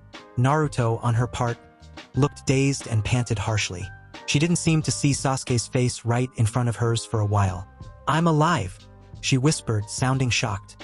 "I'm supposed to die, how? I'm alive." The glaze wore off her eyes and she looked startled to see Sasuke so near her. Her arms, which had been dangling at her sides, shot up his sides to grip his arms hard, her haphophobia seemingly forgotten. "Sasuke, I'm alive." Sasuke laughed and leaned his forehead against hers, ignoring the sweat, grime, and streaks of blood. "Yes, love, you definitely are." Her blue eyes misted. "Sasuke." He just smiled at her and closed his eyes in relief, wanting to enjoy this moment just a second longer before he had to gather up the Konoha nin and start the retreat. Because he had closed his eyes, he didn't see hers widen at the sudden movement behind him, but he definitely felt her whisk him in a 180-degree turn. His eyes snapped open in confusion, but they immediately widened, as did his mouth. Naruto had pushed him back a little. A sad, pained smile curved her lips and tears started to leak from her eyes. "Sasuke," she started to say, but almost choked. Sasuke took a shocked, unwilling step backwards and saw, right away, the slim black spear that protruded from the middle of her stomach. As Sasuke watched in frozen horror, the spear tore itself diagonally downwards, ripping a hoarse scream from Naruto's throat. Her scream propelled him into action even as his inner Sasuke screamed in his mind. "Couldn't be happening, not right now, not to Naruto, not after we've come this far, not when I can hold her again, no, no, no. No!" Sasuke screamed and pressed himself to her, careful to support her weight without hurting himself on the spear or jarring the profusely bleeding wound. It was bleeding so much that Sasuke could see the dark blood stain even on her Akatsuki cloak. Looking over her shoulder and trying to ignore the way she trembled and gasped shallowly in his hold, his gaze immediately landed on a figure on the ground which had numerous grotesque black piercings and orange hair. The man's hand was still outstretched and clasping the black spear, but even as Sasuke instinctively started molding chakra for his version of the lightning blade, he realized that the man's eyes were already glazed over in death. He raised his eyes a little and saw a blade sticking out of the man's back, right from where the heart would have been. A cloaked figure stood shakily behind the blade and was grasping its hilt. Sasuke recognized both the blade and its wielder, his Kusanagi and Itachi. Fleetingly, he realized he couldn't even remember when he'd left his Kusanagi behind. His eyes met Itachi's, and Itachi nodded and leaned his weight on the Chikudo, taking deep, shaky breaths. "Sasuke-kun, let me see her." Sasuke turned his attention to the side, automatically strengthening his hold around Naruto. Sakura was there, probably attracted by their screams. Her face was drawn but determined, and she had a tentative hold on Naruto, who had fallen unconscious. Sasuke unwillingly nodded and gently laid Naruto on the ground as Sakura carefully extracted the spear. He maintained a firm grip on Naruto's wrist as Sakura rapidly tore open the front of her cloak. He heard the gasp she tried to suppress, but had no trouble suppressing a gasp himself, since, at the sight of Naruto's mutilated body, his throat had tightened so much he had to force himself to relax in order to breathe. The spear had wreaked terrible damage. It had penetrated right under her diaphragm, from what Sasuke could see, and had ripped downwards towards her left hip. She was still bleeding like crazy, and her tan skin had turned a disturbing color, like clay that had been dissolved in milk. Sakura was letting her hands hover all around Naruto's open abdomen, so Sasuke couldn't see properly, but he was definitely not encouraged by the fact that Sakura herself was pale and muttering worriedly under her breath. "Something's wrong.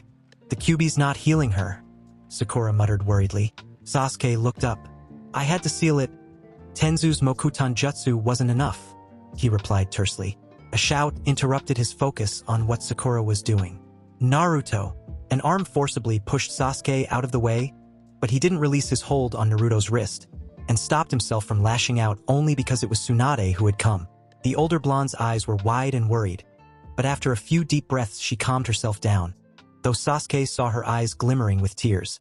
Her hands glowed green as well, and started to move over Naruto's wound. Sakura informed the Godame about Sasuke sealing the Kyuubi. "Sakura," Tsunade barked, "start getting her ready for transport. The injury is too serious for us to handle in the field. We need the stabilizing fields, vitals monitor, and the Hyuga medic nin." Sakura looked like she wanted to argue, hesitated a moment and finally bit her lip and nodded. Tsunade nodded as well. She finished up her jutsu and let the green light fade from her hands. Sakura did the same and straightened. "What about Jiraiya-sama?" she asked crisply, professionally. Tsunade's face darkened. "He needs immediate transport to the hospital as well. The old fool had his arm severed. Luckily it's a clean cut, but too much time has passed for the arm to be reattached, if it can even be found in the first place." Sakura nodded. "Kiba will be transporting Jiraiya." Tsunade continued in the same brisk tone, then hesitated. "Naruto's in more danger than Jiraiya, but Akamaru cannot transport Naruto for fear of jarring the injury. Perhaps I'll get Sai to draw one of his ink birds. Flight would be more stable. Sasuke stood up, wincing as pain shot across his back, and said firmly, "I'll do it. I'll use my curse seal." Tsunade opened her mouth to argue right away, but Sasuke didn't let her start. His eyes flashed. "I'm not letting her out of my arms or sight." Sakura quickly laid a hand on Tsunade's arm. "Sure, it'll be best. Time is of the essence. Let's not argue about how Naruto gets there, as long as she does get there." Sasuke nodded in agreement with Sakura's words, while in his mind, inner Sasuke stuck out his tongue and blew a raspberry at Tsunade. He started to draw on his cursed seal, and could immediately feel the power gushing through his chakra system and the physical changes his body went through. His control of the curse seal's effects had improved dramatically to the point it no longer warped his thinking, and he could easily dictate which part of his body transformed. Right now, he merely allowed his wings to emerge again through the holes in his turtleneck left by the previous transformation. Right away, he created a Kage Bunshin. The Kage Bunshin started rounding up the other Konoha nin to initiate the retreat. Sasuke had also given it instructions, mentally of course, from the moment he created it, to keep Itachi in his sight at all times. It wasn't just to make sure Itachi didn't escape. Sasuke had a feeling of concern for Itachi that he couldn't ignore, though at this point he wouldn't be admitting it to anyone other than himself. Or maybe Naruto if she would ask. Thinking of Naruto made him refocus on the blonde lying on the ground, and his eyes narrowed in determination. His heart pounded in his chest. Sakura bent down and lifted Naruto as gently as she could. She put her into Sasuke's arms, who held her securely, lovingly and possessively. "Tsunade-sama, Sakura," he said, giving his wings a trial flap. Already he could feel his cut healing, thanks to the ability he somehow absorbed from Orochimaru. His shoulder didn't feel as stiff, and he only felt a dull ache when he beat his wings. "Send word to the hospital to get them ready for Naruto. Then get there as soon as you can." His voice faltered minutely, but it was enough for Sakura to catch it. Her eyes snapped over to him, but she didn't say anything as he choked out, "Please." The pink-haired medic nin just nodded, as did Tsunade. Just for his peace of mind, Sasuke's eyes roved over the Konoha flak jackets until they reached the only Akatsuki-cloaked man standing. Satisfied that his brother seemed fine, he set his teeth and rose into the air, flying as fast as he could towards Konoha.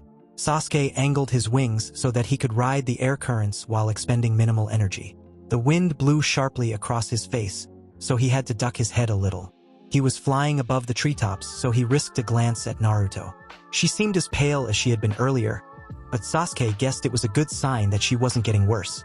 Sakura had forced blood pills and soldier pills down her throat, so Sasuke assumed the blood loss and chakra depletion had been nullified. For now. He bent his head a little lower and kissed the top of her head tenderly, feeling his heart expand with the force of his feelings for her. He pushed away all worry, not wanting to give in to pessimism. By air, took him less than half the time to return to Konoha than the Konoha nins had taken to reach AIM. He swooped towards the hospital and landed as gently as he could on the flat roof. Medic nin had been waiting for him, and one attempted to take Naruto from him as he allowed his wings to recede. He snarled at them and turned his side to them, shielding Naruto. "Lead the way," he barked. The medic nin jumped in fright and quickly nodded and bowed, and scuttled to the door, together with the other 3 medic nin. They led him to a room where seal glyphs and swirls ran across almost the entire surface of the room's walls and floor, with the pattern of the seal leading to the bed. Sasuke strode over to the bed and lowered Naruto carefully. The medic nin immediately started hovering over her with green chakra-enveloped hands. "Get me a chair," Sasuke barked at one of them.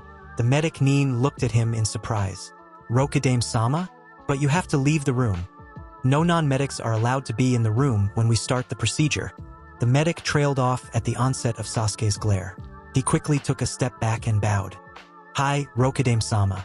When the chair came, Sasuke hooked his foot around a leg and sent it skidding to the head of the bed.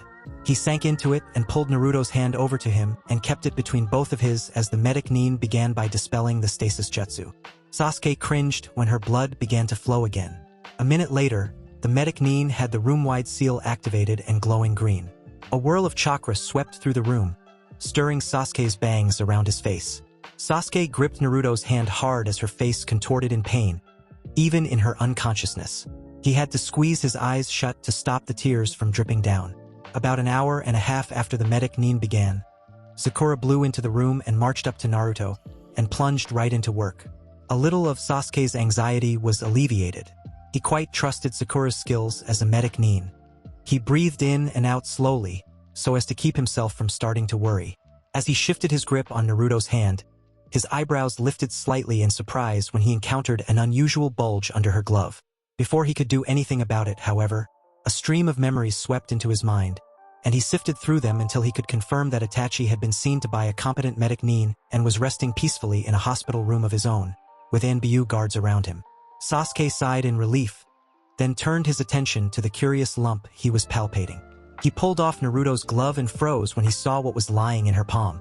It was a white gold heart having a ruby center, with its chain twisted around her fingers. With trembling fingers, he opened the locket to confirm it was indeed the one he had given her on their date. Their inscribed names were on either half of the locket. She had never thrown away the locket. Sasuke couldn't have stopped himself even if he had wanted to.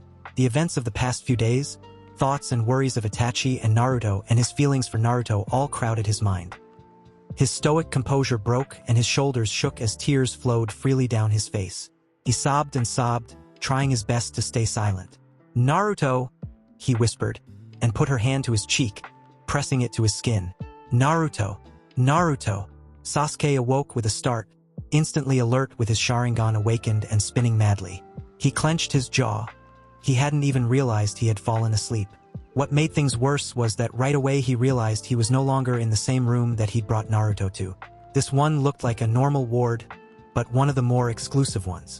It must have been Sakura's doing, which both annoyed and chagrined him. To have been transferred to the bed without his knowledge was mortifying. He brought a hand up to rub at his mildly aching head but stopped short when he realized he had his hand around something. Quite the death grip, actually. His eyes automatically turned towards his hand and saw that he was gripping a slightly smaller, tanned hand, around which wound a silver-colored chain. "Naruto." He loosened his grip on her hand but didn't let go.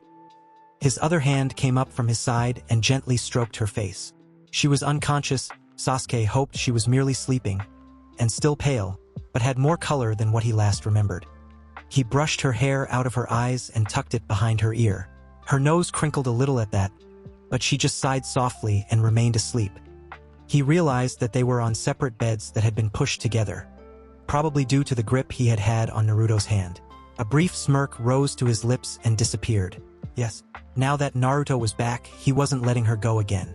Sasuke bent down to her face, closed his eyes and kissed her forehead. As he was doing so, he heard the door open but didn't startle. He took his time, kissing Naruto's too cool forehead and running his thumb gently over her cheek before rearranging the blankets over her and finally turning to the visitor. Sakura stood there with her jaw hanging open. She blinked and rubbed her eyes. "I'm somehow shocked to see that, but at the same time I'm not surprised at all," she said at last. The brunette grunted, using his thumb to run circles over the back of Naruto's hand that he was still holding. "How is she?" he asked softly. The medic Nin came over to Naruto's other side and put her hand on Naruto's forehead. "She'll recover. No reason to anticipate any complications. It'll be a slow recovery though, in contrast to her usual speed healing. But it's a good thing since having the Kyuubi's chakra mixing with hers during the fight was bad enough. She'll be better off recovering on her own.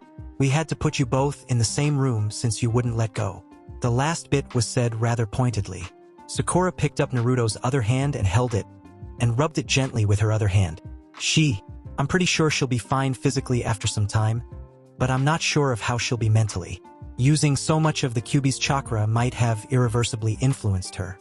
And with the way you described her when you caught her that time in the Hokage's library, I'm not sure if she's still the Naruto we used to know." Sasuke noted Sakura's obvious worry. He took Naruto's hand into both of his, and it was a while before he answered. "She has changed," he answered. "She's not as loud or annoying anymore. But I know Naruto." His tone was confident. "She wouldn't allow the Kyuubi to turn her into a monster.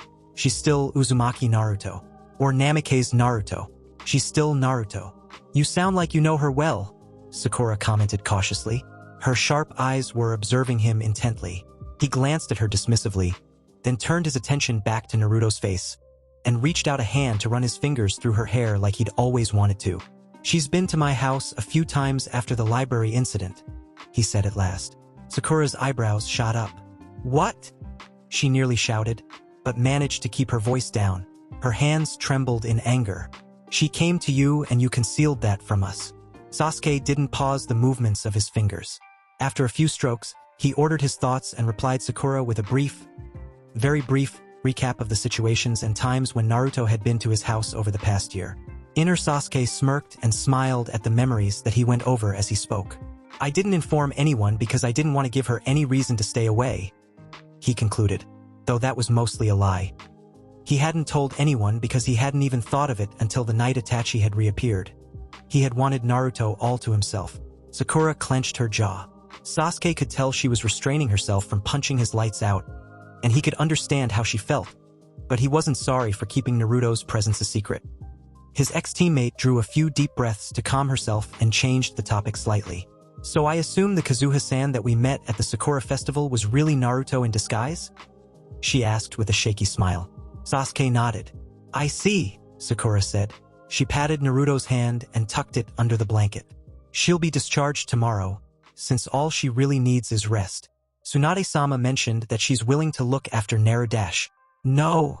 Sasuke broke in forcefully. He glared at Sakura, daring her to oppose him.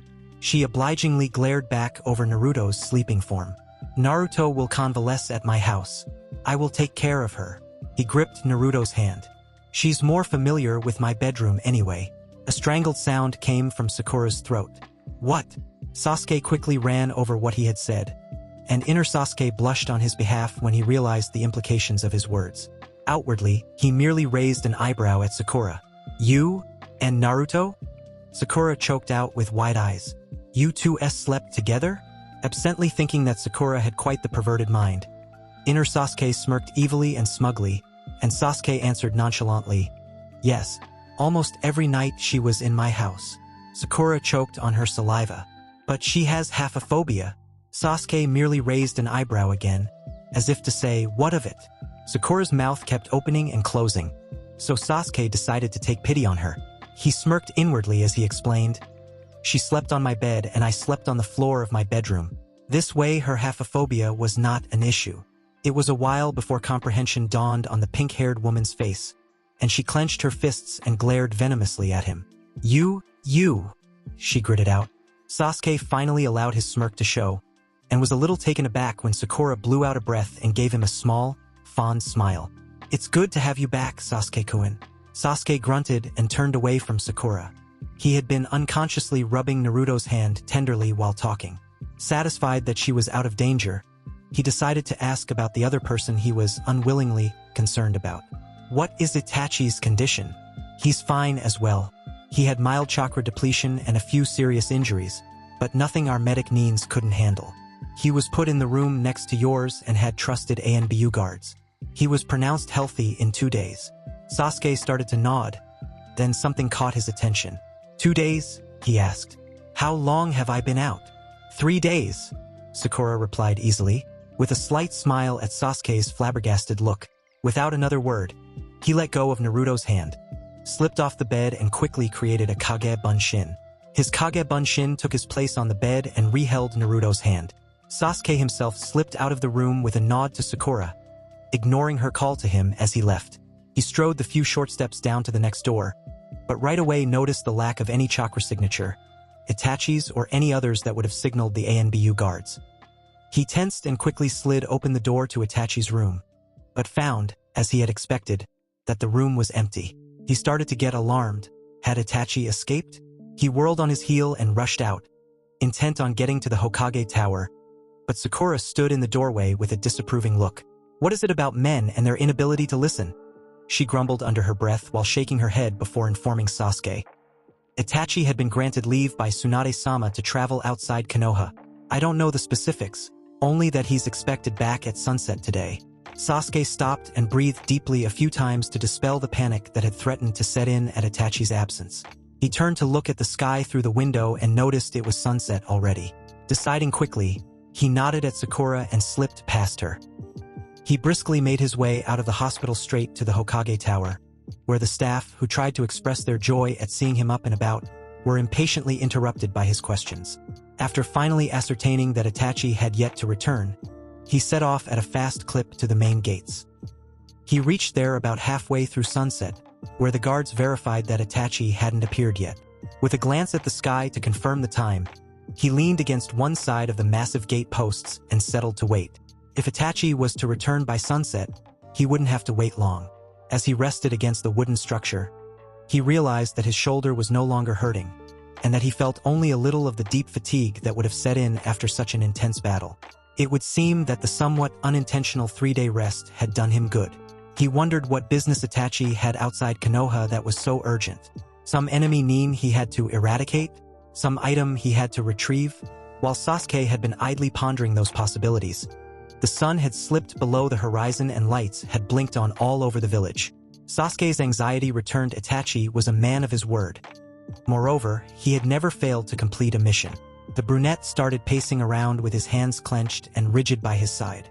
He was 2 minutes away from returning to his office to send out retrieval teams when his Sharingan picked out distinctively human chakra signatures coming towards the gates from due east. As they came nearer, the chakra signatures solidified into humanoid shapes, one of which was definitely Itachi's. However, the other 4 people made him stop short and inner Sasuke gape. Because, if he wasn't mistaken, and he very, very rarely was, he was looking at Itachi, who was holding the hand of a child walking beside him and had another child on his back, walking towards Konoha's gates with a female adult at his other side, carrying a baby. Sasuke's eyes widened momentarily. Itachi was walking hand in hand with a child, and had another child on his back. Beside him, or close beside him, was a lady carrying a baby in her arms. Sasuke stood stiffly as they approached. Itachi looked tired.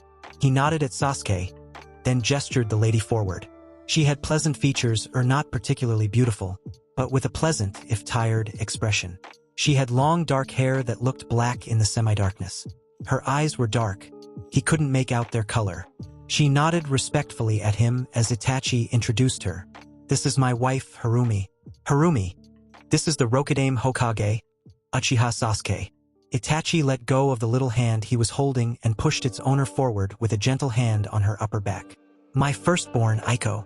The girl peered curiously and shyly up at Sasuke, then turned to Itachi with a look of absolute adoration that forcibly sent Sasuke back in time. He remembered when it was he himself that looked at Itachi with that look on his face. Shaken, he was roused from his memories as Itachi introduced his second child, Area girl, and his youngest child and only son, Kazuo.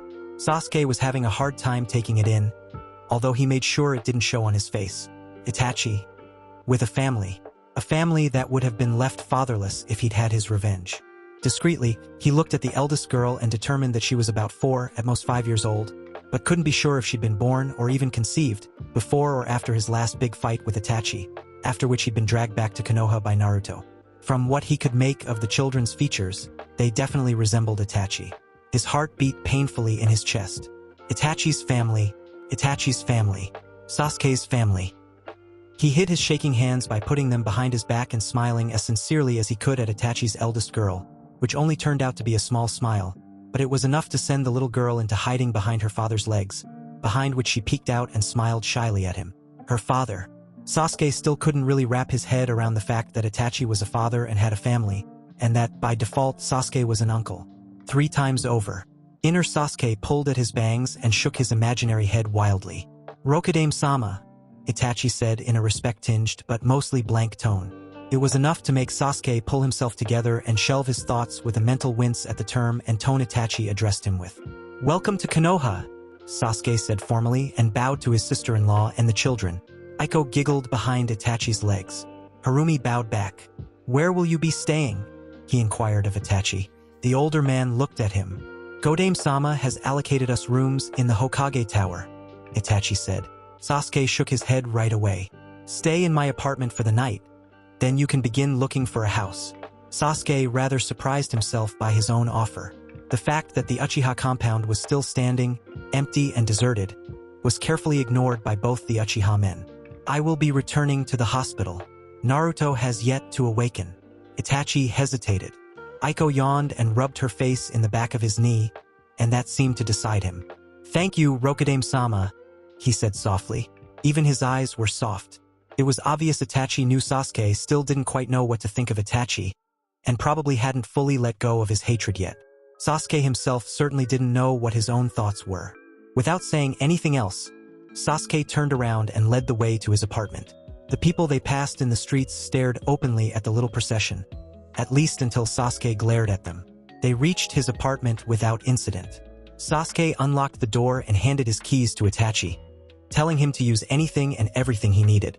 Both Itachi and his wife thanked him, with Harumi bowing. Just as Sasuke reached the threshold, a little voice halted him. Arigatou gozaimasu, Sasuke-ji-chan, Aiko chirped. Sasuke froze, then turned around to see Aiko still holding on to Itachi's pant leg with a small fist, but she was smiling cheerily at him. Then she yawned, and Sasuke felt his heart melt. Oya sumanesai. He took one last look at the family and his heart ached. He wanted it too.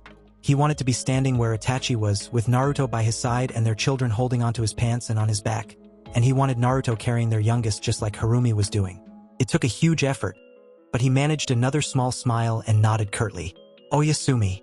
Sasuke awoke with a mental jerk, but thanks to his shinobi training, managed to keep from moving any muscles or altering his breathing. After a heartbeat, he remembered dropping off Itachi and his family, and by default Sasuke's family, and walking back to the hospital while trying to sort out his thoughts. One thing he was sure of: he could never kill Itachi's family. He felt he could kill Itachi if it came to it.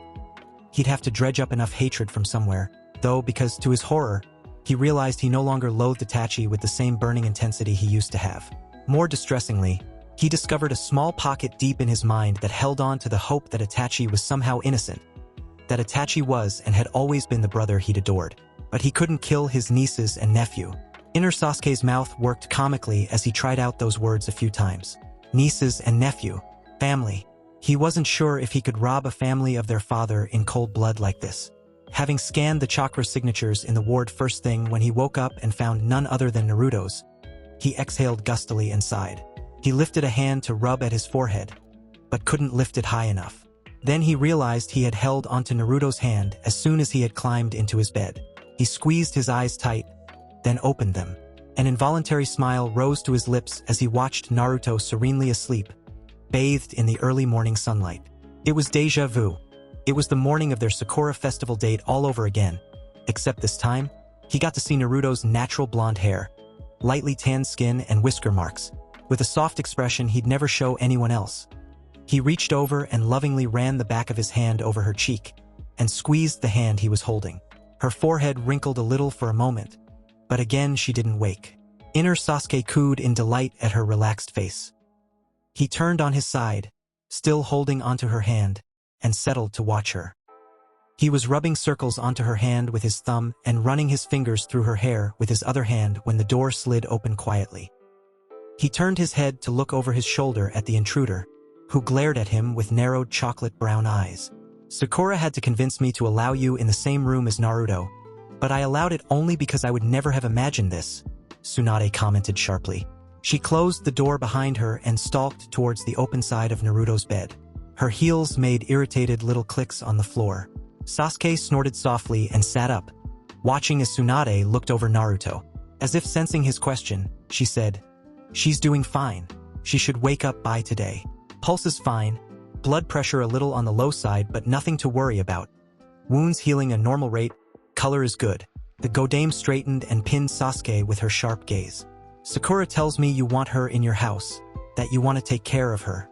My question is this: why?" Sasuke knew others would have to know of his feelings for Naruto sooner or later, and would much have preferred later to sooner, but it seemed that that was not to be. Without flinching or shifting his eyes from Tsunade's, he answered, "I care about her." Tsunade arched an eyebrow, a touch of disdain and a whole lot of skepticism on her face. Sasuke looked straight in her eyes. "I love her." Tsunade snorted and Sasuke flared, but before he could say anything Tsunade started talking while smoothing back Naruto's hair. Sakura told me what you'd said. The older blonde said quietly, but her voice carried a steely undertone. You know, she's like a little sister or even a daughter to me. I am more tolerant of you than most, but you know what you have done to her, how you've hurt her in the past. Sasuke looked away at that, and his hand unconsciously tightened around Naruto's. It was a few moments before he could say anything. I know, and I know this sounds corny, but I do intend to make it up to her for the rest of my life.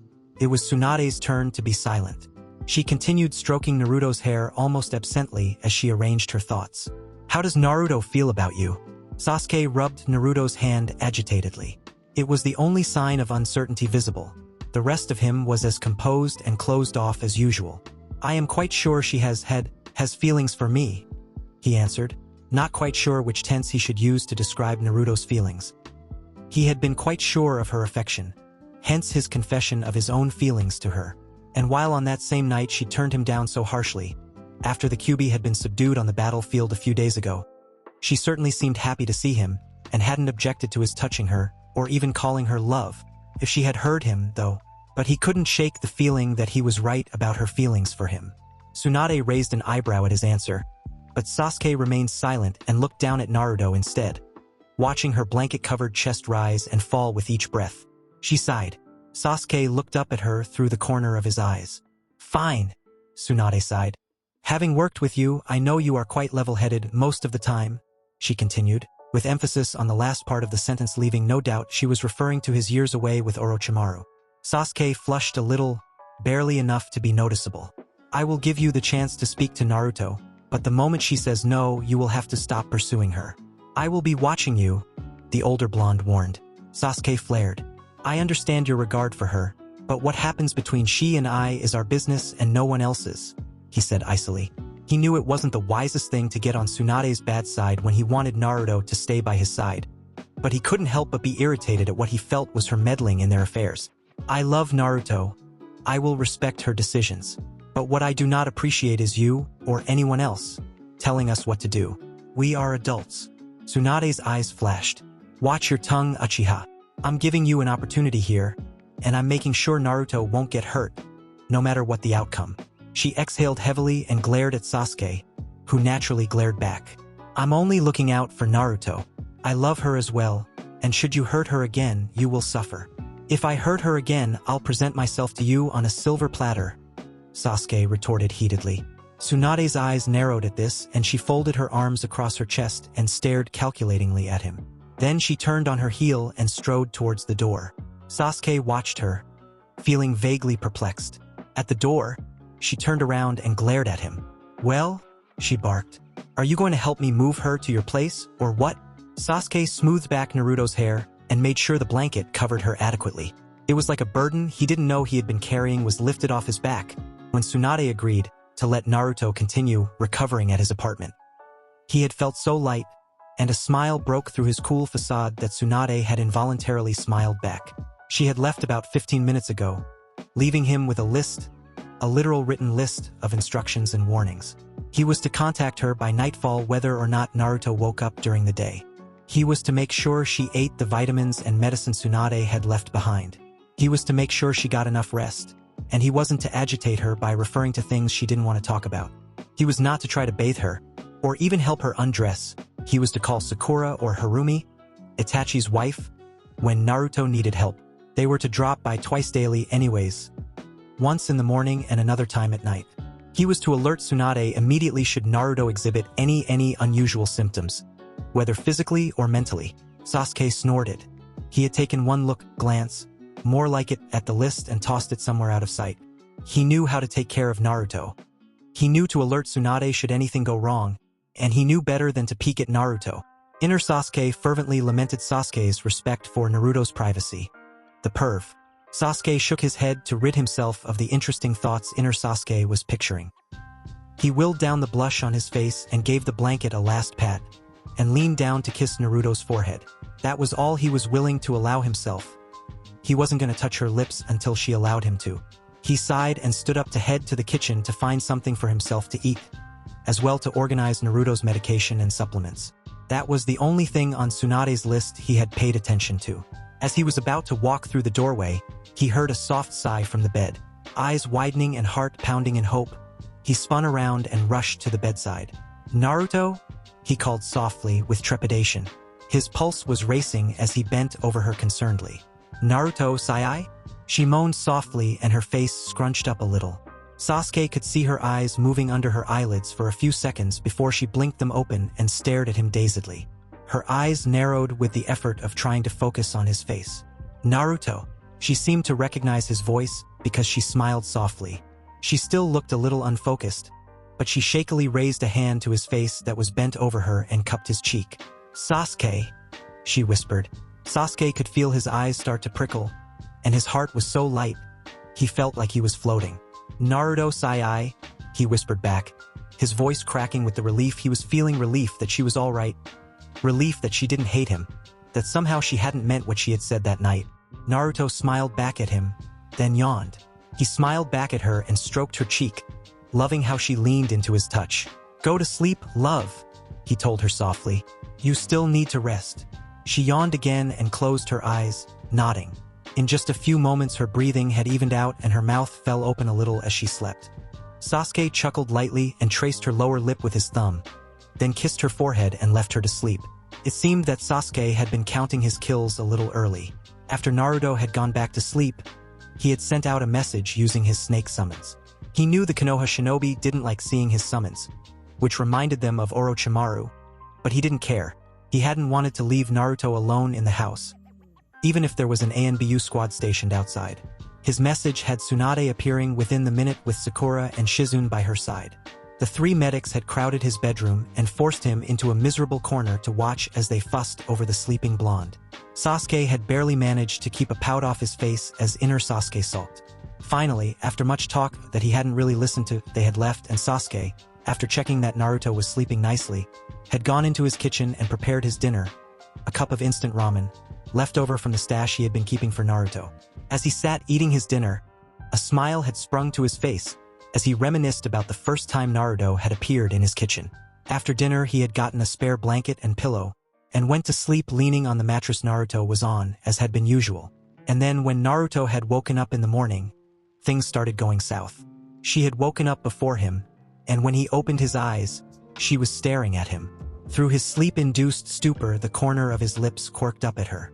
"Oheu, Sai," he whispered, a swirl of childish happiness blossoming in his chest at the chance to wake up next to her again. It died down, however, when she merely stared at him with dead eyes, then turned her gaze to the ceiling. Her face had been as blank as when he'd caught her in the Hokage's library. He shook his head to clear it and quickly shifted to his knees and bent down a little to look at her. "Naruto, what's wrong? Are you in pain?"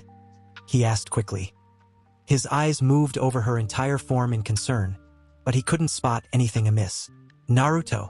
She didn't answer him, but turned her head away, obviously ignoring him. Sasuke stared at her for a while, feeling anxiety and confusion rise in his chest.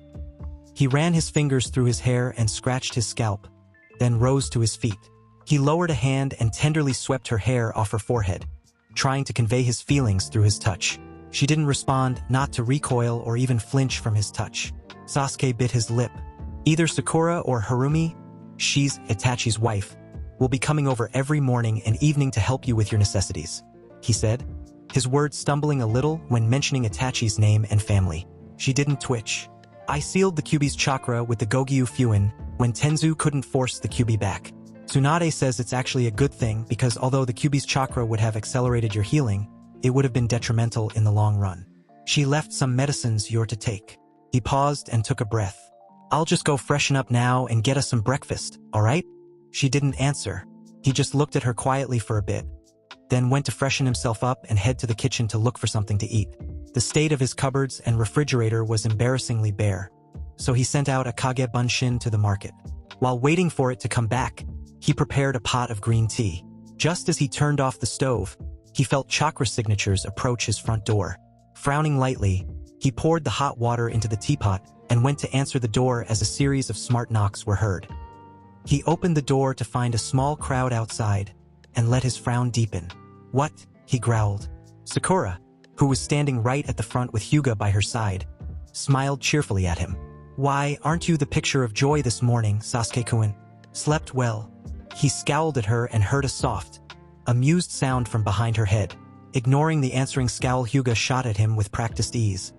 He looked over the pink-haired head and noticed a woman older than Sakura by a few years standing there.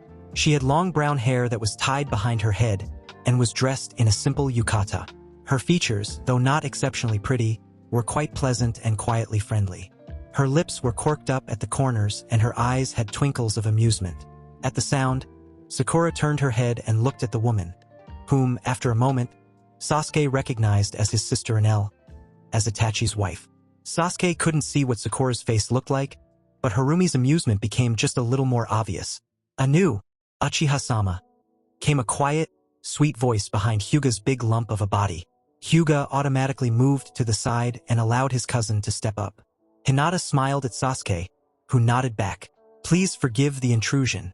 Nijinizan and I have come to see Naruto-kun. Would you be so kind as to allow us to enter?" Darn, he thought. He couldn't allow just Hinata to enter and slam the door in Hyuga's face. Could he? Inner Sasuke shivered as he visualized the pulp he'd be smashed to by Sakura if he did that. He huffed internally and barely kept the scowl off his face as he stood back to allow them to enter. Hinata thanked him, as did Harumi.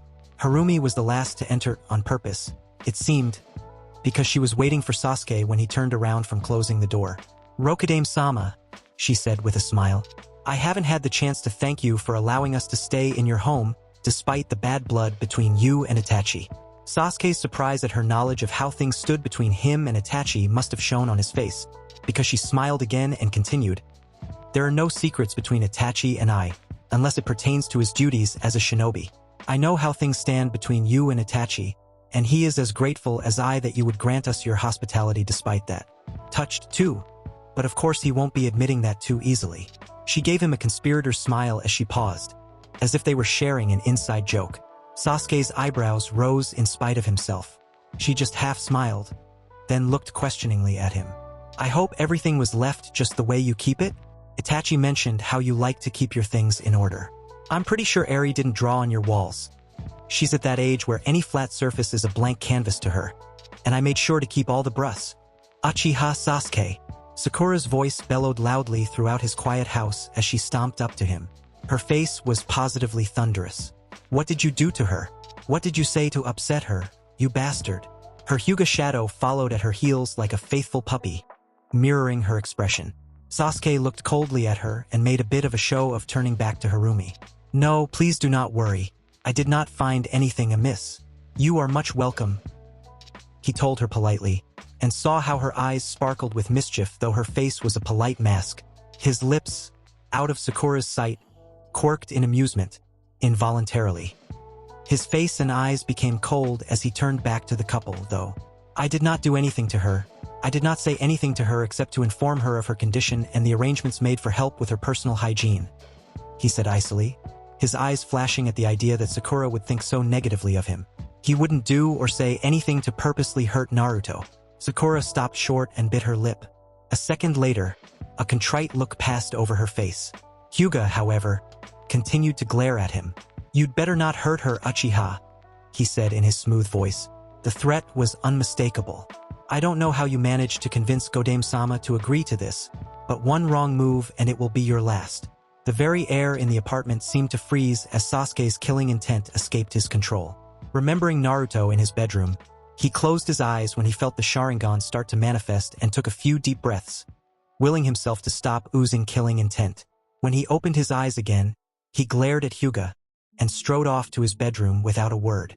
He almost stumbled into Hinata, who was walking towards the living room, looking disturbed. "Uchiha-sama," she said when she saw him. "I felt killing intent. Is something wrong?" she asked worriedly. Sasuke shook his head. "How is Naruto?" he asked instead. Hinata seemed to understand instinctively and nodded. "Naruto-kun is fine," she said. Then her brows furrowed a little. Or as fine as she could be without saying anything. Sasuke sighed and rubbed his temples with one hand. "I don't know what is wrong," he admitted. Hinata was someone he could talk to without having to watch in case she turned his words against him. He wasn't in the habit of talking to her, but now he knew they were both worried about Naruto. She recognized me and called my name yesterday when she awoke for a moment. But this morning she didn't even want to look at me. Hinata stared thoughtfully at Sasuke. You know. She started slowly, tucking a strand of hair behind her ear. I get the feeling that Naruto-kun just needs time to work out things on her own. I am no medic nin, but I would say that there is nothing wrong with her mental health. She just needs to readjust for now. Sasuke sighed again, but this time in relief. Hinata was always perceptive, and generally when Hinata gave her opinions, people listened. He straightened and nodded. I see, he replied. Hinata gave him a small smile and took leave of him, dragging her cousin off with her, to Sasuke's relief. After closing the door behind them, he entered his kitchen, where he found Sakura and Harumi sitting at the dining table, engaging in some sort of staring contest. A look Sasuke couldn't read was shot from Sakura to Harumi, who smiled bemusedly in return, and nodded. Sakura stared hard at the other woman, then nodded and broke into a smile of her own. Tea, Harumi-san? She invited pleasantly, pouring out the green tea Sasuke had prepared before they arrived. Harumi nodded back, just as pleasant. Inner Sasuke gaped bewilderedly at them, then decided it was some sort of female thing, and that it was better for his mental health not to even try and decipher what just went on. Sasuke scowled at them. That's my tea, he said a little petulantly. Sakura nodded. Yes, it is, and it's cold, she reprimanded him. Harumi hid a smile behind her cup and nodded in agreement. Sasuke scowled at them both. His Kage Bunshin decided to reappear at that moment, so he put away his purchases, leaving some rice, meat and vegetables on the counter while the Kage Bunshin went to his bedroom to keep the few clothes he thought he'd buy for Naruto. He moodily ignored the ladies and started cooking porridge for himself and Naruto. I'm impressed, Rokudame-sama. Harumi's quiet voice broke the rhythm of his stirring. He could hear the amusement in her voice, and absently thought that she seemed to find amusement in a lot of things. Itachi can't cook to save his life. He's good at fishing and hunting and roasting, but Kemi-sama forbid he fires up the stove. Sakura snorted into her cup in a failed attempt to bite down her giggles. Sasuke, facing away from them, allowed a small grin to touch the corner of his lips. He bit his lower lip then, forcing himself to be polite, and asked, How are your children? Harumi was only too delighted to tell him details about his nieces and nephew, their little quirks and habits, their likes and dislikes. Then Sasuke realized something, and turned off the flame. His porridge was done, anyways. He looked at Harumi, but before he could say anything, half her mouth curved up. Itachi's minding them, she said, and seemed to enjoy the slight shock that filtered out onto his face. How did I know you were going to ask that? She said before Sasuke opened his mouth. You and Itachi are more similar than either of you would like to admit. At that, Sasuke's face clouded and he turned away, searching for 2 bowls, spoons, and a tray. He ladled out his meal into the bowls, set one on the tray along with a spoon and left the other on the counter. Harumi-san, he said after a moment's internal deliberation as to whether to call her by her name, or Wani-sama or Onizen. Would you come with me to help Naruto? Harumi nodded. She got up and followed him to the bedroom without a word, somehow sensing that he didn't want to say anything. It rather unnerved him that she could read him almost as well as Naruto could. But thinking of her made him think of Itachi, and right now he didn't want to think about the unresolved mystery Itachi had brought with him. He had a feeling he didn't want to know the truth. Not if the truth was bad enough that Itachi had to lie to him for years. Inner Sasuke's eyes were whirling at the idea of Itachi minding children. He forcefully shoved all those Itachi-related thoughts out of his head and knocked on the open door of his bedroom. Naruto, he called quietly. She was still on the bed, but at the sound of his voice she turned her head to the wall. Sasuke ignored the prick of hurt his heart felt at her action and walked into the room with Harumi following close behind. He set the tray on a small, low table that was by the foot of the bed and carried the whole thing to bed's head. I've brought you some breakfast. I know you don't like vegetables, but they'll help with the healing, so just swallow them, alright? She didn't respond. Sasuke's chest exhaled heavily. This is Harumi. She's Itachi's wife. She'll help you freshen up. I cooked something for you. I'll just leave it here. You have to eat it so you can take your medicines later. If you need help, I'm sure Harumi will be glad to help. With that, he caressed her cheek and straightened, informed Harumi in a low voice that she could find changes of clothes for Naruto in the wardrobe and left.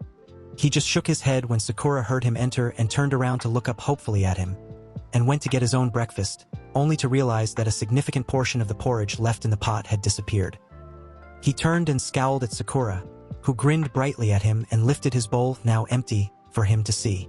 "You make good porridge." Sasuke pinched the bridge of his nose in vexation. Naruto was still not responding to him or anyone else, for that matter.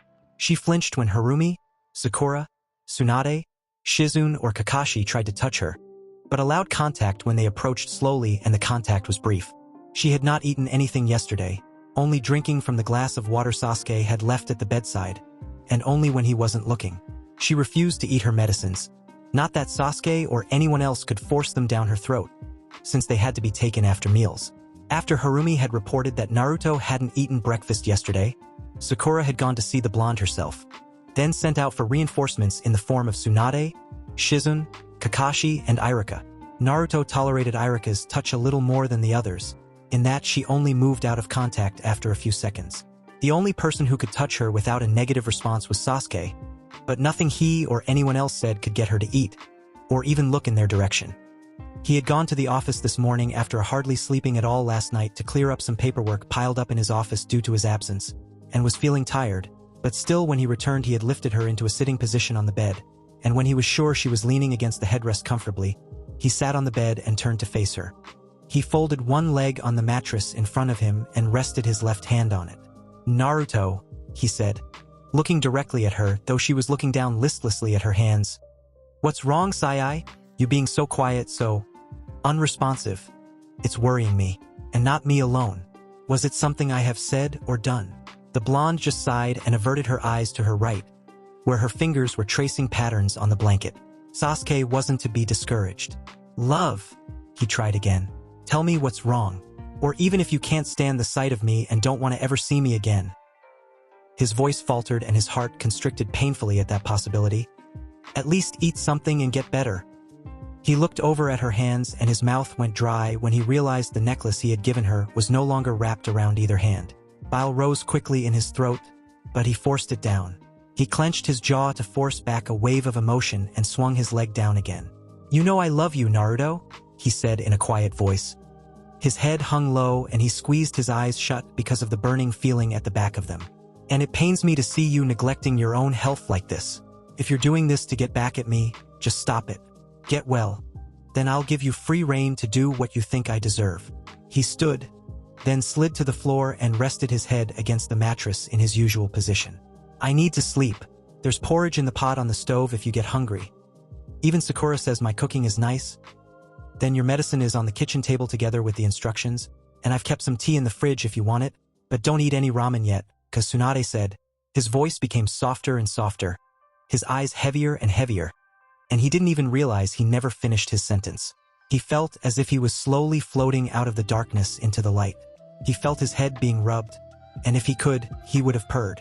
A few moments later, he realized that he was actually waking up from a good rest. His neck had a painful crick in it from being bent for so long at an awkward angle, and best of all, someone was running their fingers through his hair while using their blunt nails to lightly scrape his scalp. Sasuke felt the pleasure right down to his toes, and inner Sasuke was a gooey lump on his mental floor from just how good it felt. He didn't want the ministrations to stop, but he had to be sure. He forced his eyes open and looked up. "Naruto," he croaked. Misty blue eyes stared at him with emotions swirling in them before they blinked and went blank. The fingers in his hair retreated lethargically. Sasuke forced himself awake and pushed himself to his knees, wincing as his neck twinged painfully. He staggered upright and sat heavily on the bed. Naruto, it seemed, hadn't moved from her sitting position that morning, and by the intensity of the sunlight, it was already late afternoon. "Sai," he said hoarsely. His throat was dry, but he didn't want to leave her side. Even in his sleepy haze, he understood one thing. If Naruto was running her fingers through his hair, it meant she couldn't possibly hate him. His heart fluttered and became lighter and lighter, though his brain had yet to catch up. To his delight, instead of languidly ignoring him, she quickly turned her head away from his gaze. He took heart and leaned towards her, near enough to feel her breath on his nose. Just then, her stomach rumbled, and Sasuke chuckled. "I'll just go prepare some lunch, or dinner probably," he said, and kissed her forehead before moving off the bed. He tried not to allow his hopes to climb too high as he prepared a fresh pot of porridge. He didn't really know what brought about the change in Naruto's current attitude, Very slight change. He reminded himself, but he didn't want to pin his entire hopes on it. She wasn't known as the #1 most unpredictable ninja for nothing. He quickly finished cooking the porridge, scooped it out into 2 bowls and brought them into his bedroom. It was fast approaching evening, so he set down the bowls and switched on the lights. He sat down on the bed near her. "Dinner's ready, love," he announced quietly. Inner Sasuke letting loose a sappy sigh at how much he loved calling her that. Naruto wouldn't look at him. Sasuke sighed and silently started eating his own porridge. Just as he was about halfway through, her stomach grumbled loudly again, but she just stubbornly kept her head down and her eyes on her hands. Sasuke clenched his jaw, feeling frustrated and helpless at the same time. "Naruto," he said, looking at her, "please eat something. You need to get well."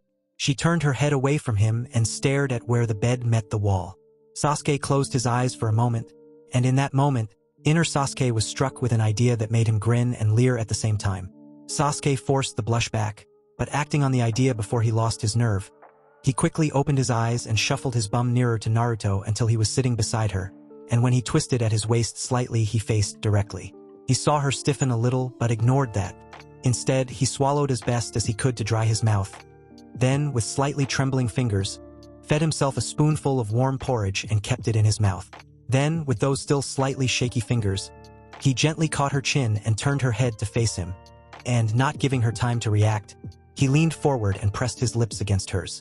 He kept his eyes open even though his heart was beating a mile a minute. He saw her beautiful blue eyes widen.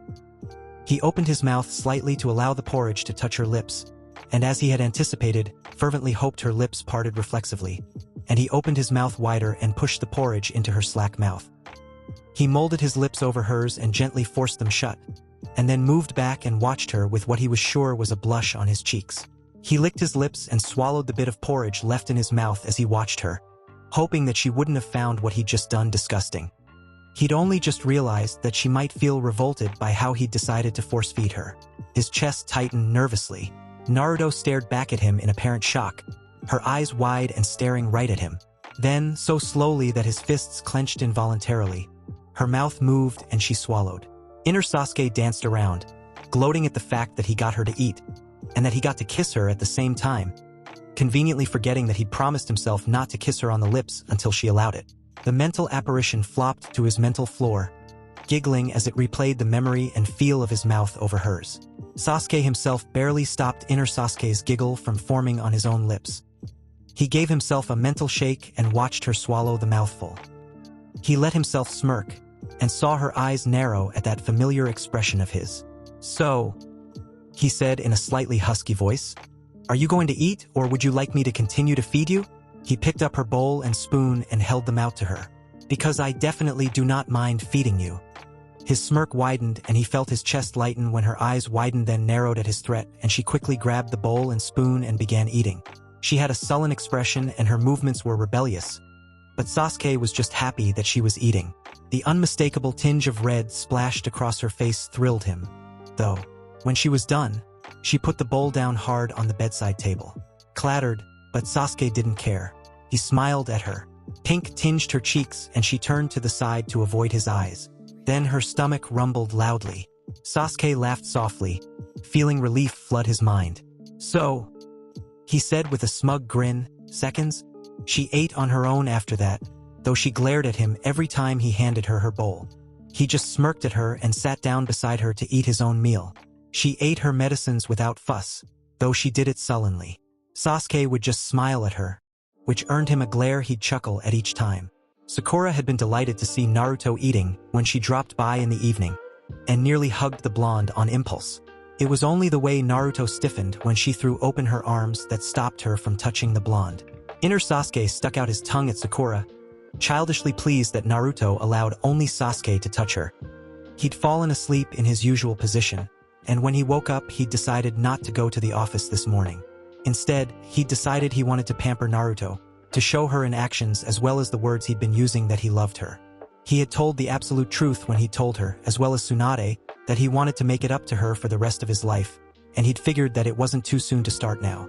After Harumi appeared in the morning to help Naruto, he went to the kitchen to prepare something for their breakfast. After porridge for the late lunch and dinner yesterday, He felt that Naruto would probably want something different for breakfast, so he pulled out the cereal his Kagebunshin had bought yesterday, together with a carton of milk and a bowl and a spoon. Then he went to his bedroom and entered after knocking on the door. Harumi had Naruto dressed and ready. Sasuke nodded in thanks at her, and she left. "Naruto," he said, walking to where she sat on the bed, leaning on the headboard. "I have breakfast for you in the kitchen. Do you think you can walk there?" He hadn't meant it as a challenge, but she turned to him with a glare and her eyes flashed. Indignantly, she pushed herself off the bed and onto her feet, but after taking a few wobbly steps, she stumbled and nearly collapsed. Sasuke quickly bent to catch her with an arm around her waist.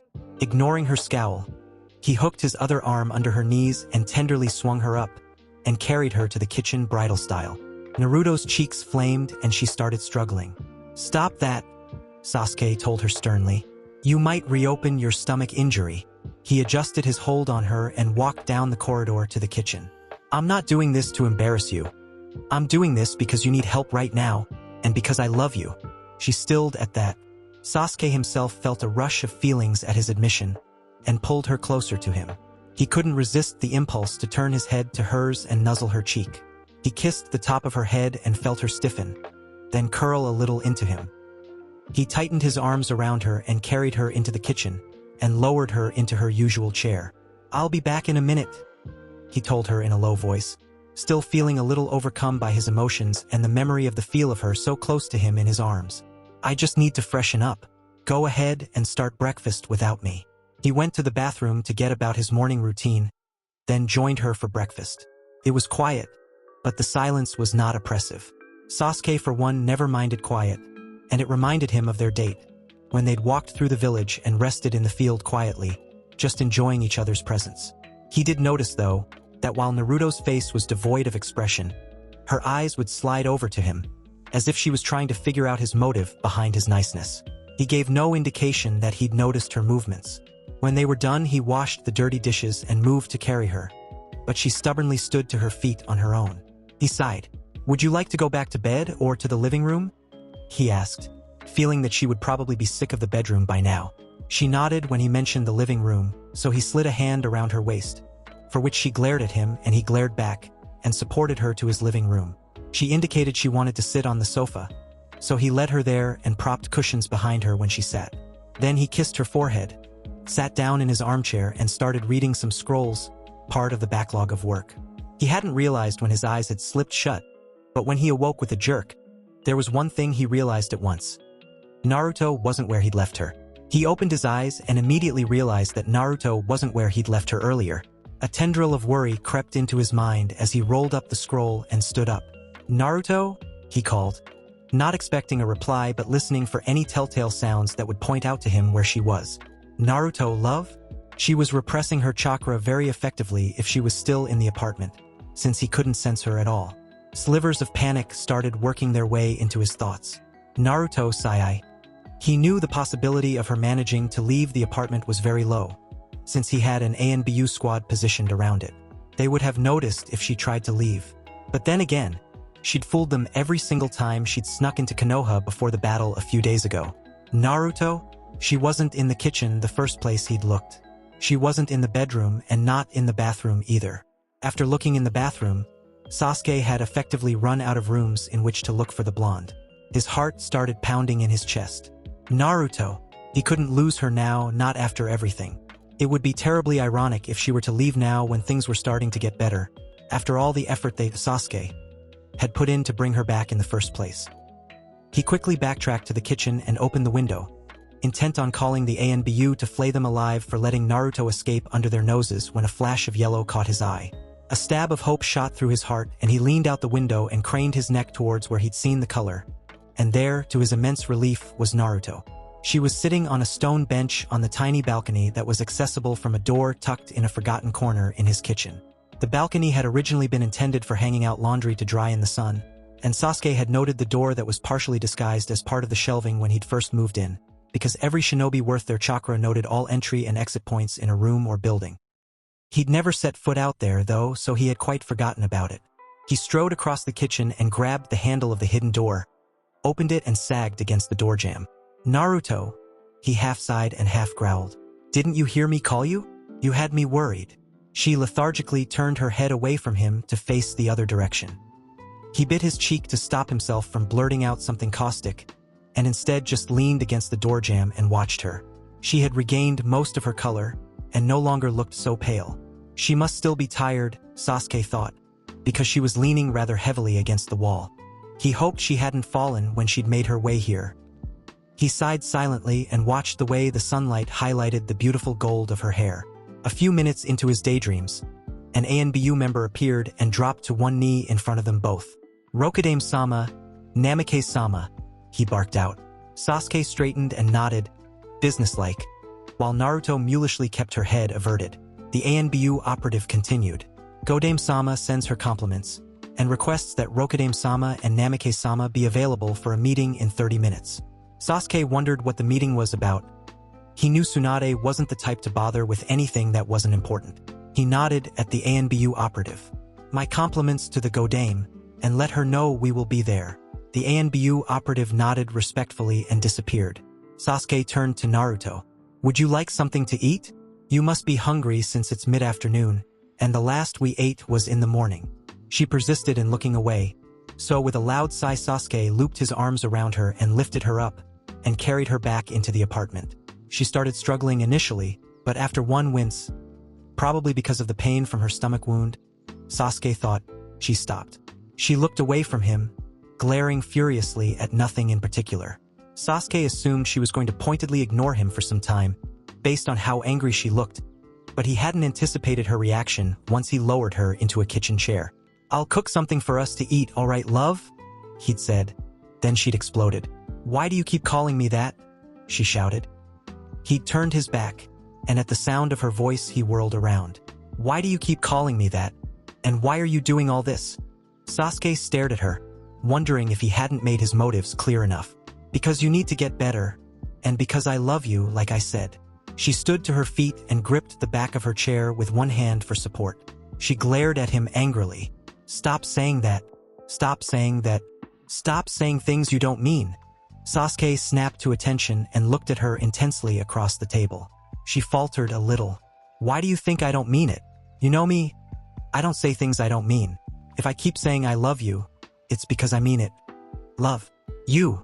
A look of confusion, hope and hurt passed over her features. "You couldn't possibly mean that," she cried. Not after I. "Not after you what?" he asked with a raised eyebrow. "Not after the things I said and did that night." Sasuke folded his arms and gave her a half grin with a tinge of sadness in it. "That night, I still remember the things you said. Then why do you keep saying you loathe that?" "I haven't finished," Sasuke snapped. "What I am saying is that I still remember the things you said, and I also remember how it was right after the Kyuubi was contained after the battle. You couldn't have meant what you said that night. I can't be absolutely sure, but I think you were trying to get me to hate you for some reason or other." From the way she bit her lip and looked away, he was pretty sure that was why she'd said those hurtful things. But as to why she'd wanted him to hate her, he couldn't begin to fathom. "I am very sure, though," he continued, "that you didn't mean what you said." She flared up. "What if I did mean what I said? What if I hate that I'm back in Konoha? What if I hate being here right now?" she gritted out. Sasuke graced her with a level stare. "I would say that I don't believe you." He smirked at her and watched her color rise at his next words.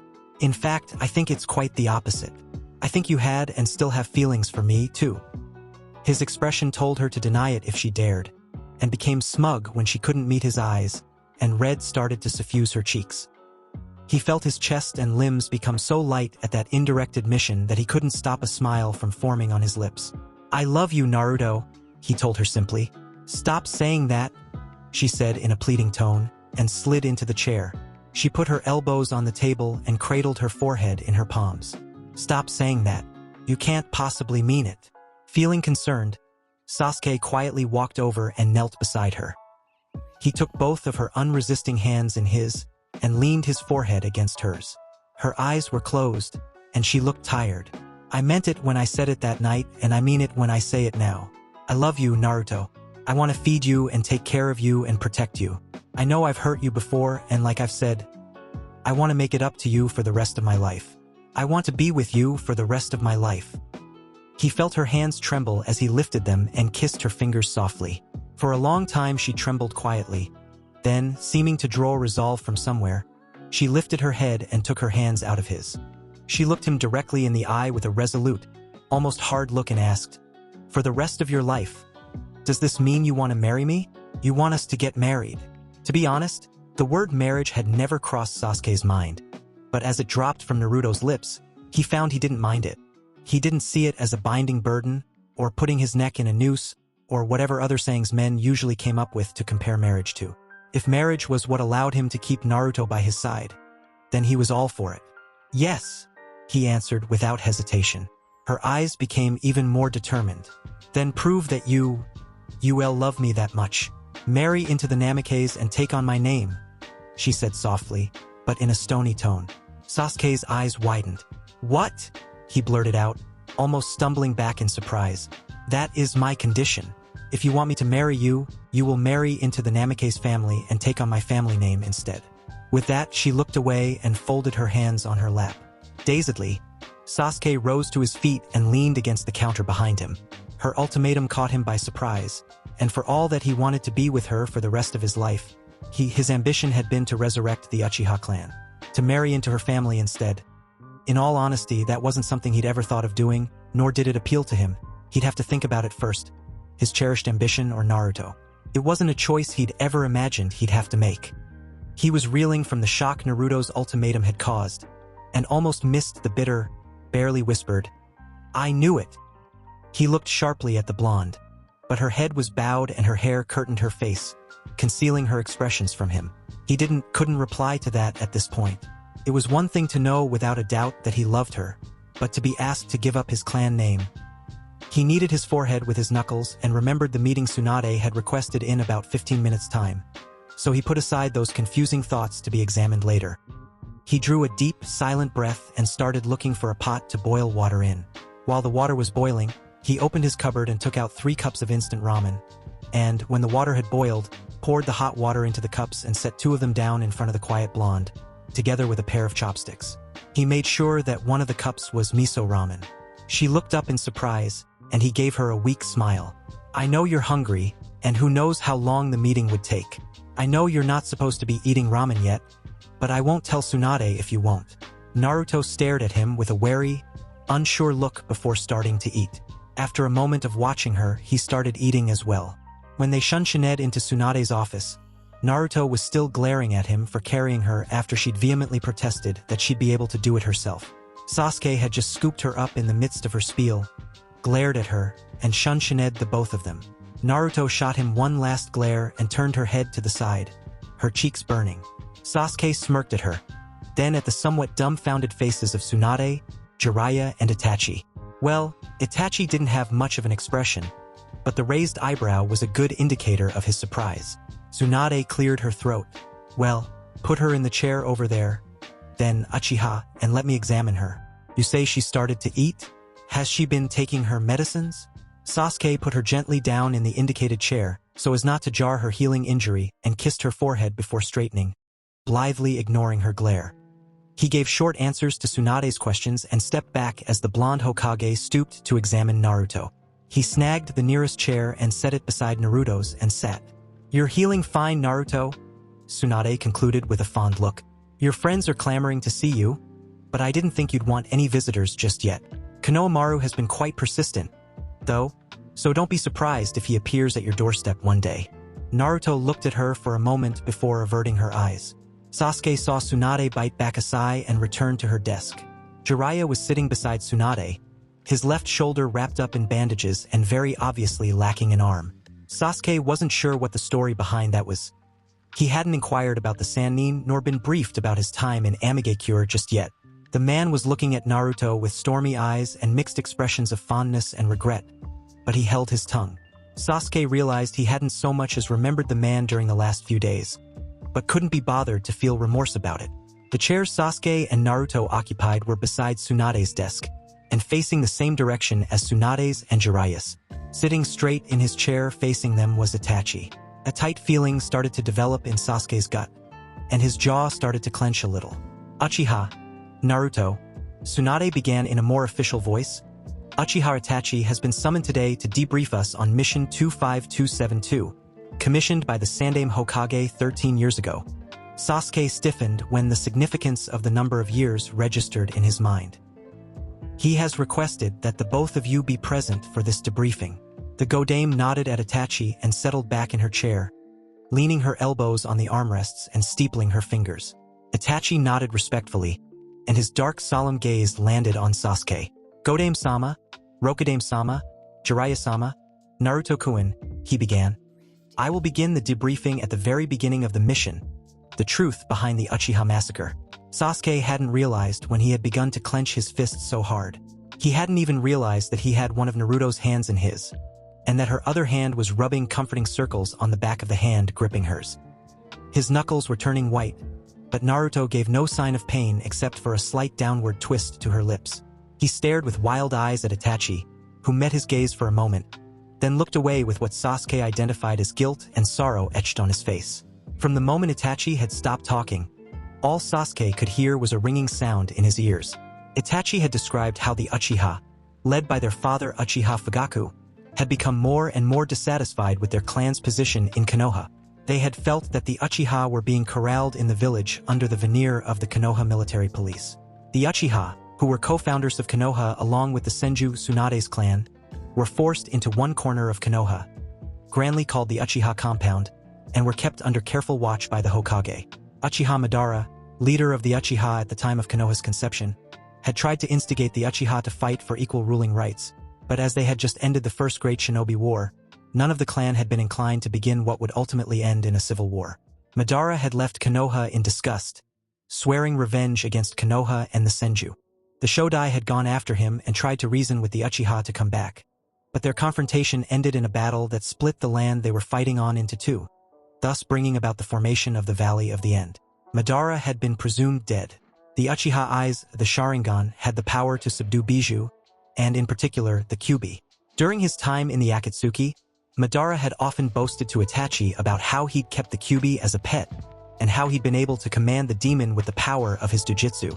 Most importantly, he'd also claimed responsibility for the Kyuubi's attack on Konoha nearly 21 years ago. Unrest among the Uchiha had arisen again after the Kyuubi's attack. Whispers of dissension spread throughout the clan, and somehow managed to reach the Sandaime's ears. The old man had known that the best way to fight fire was with fire, so to speak, so he'd placed a spy among the Uchiha, one of their own, their beloved prodigy Uchiha Itachi.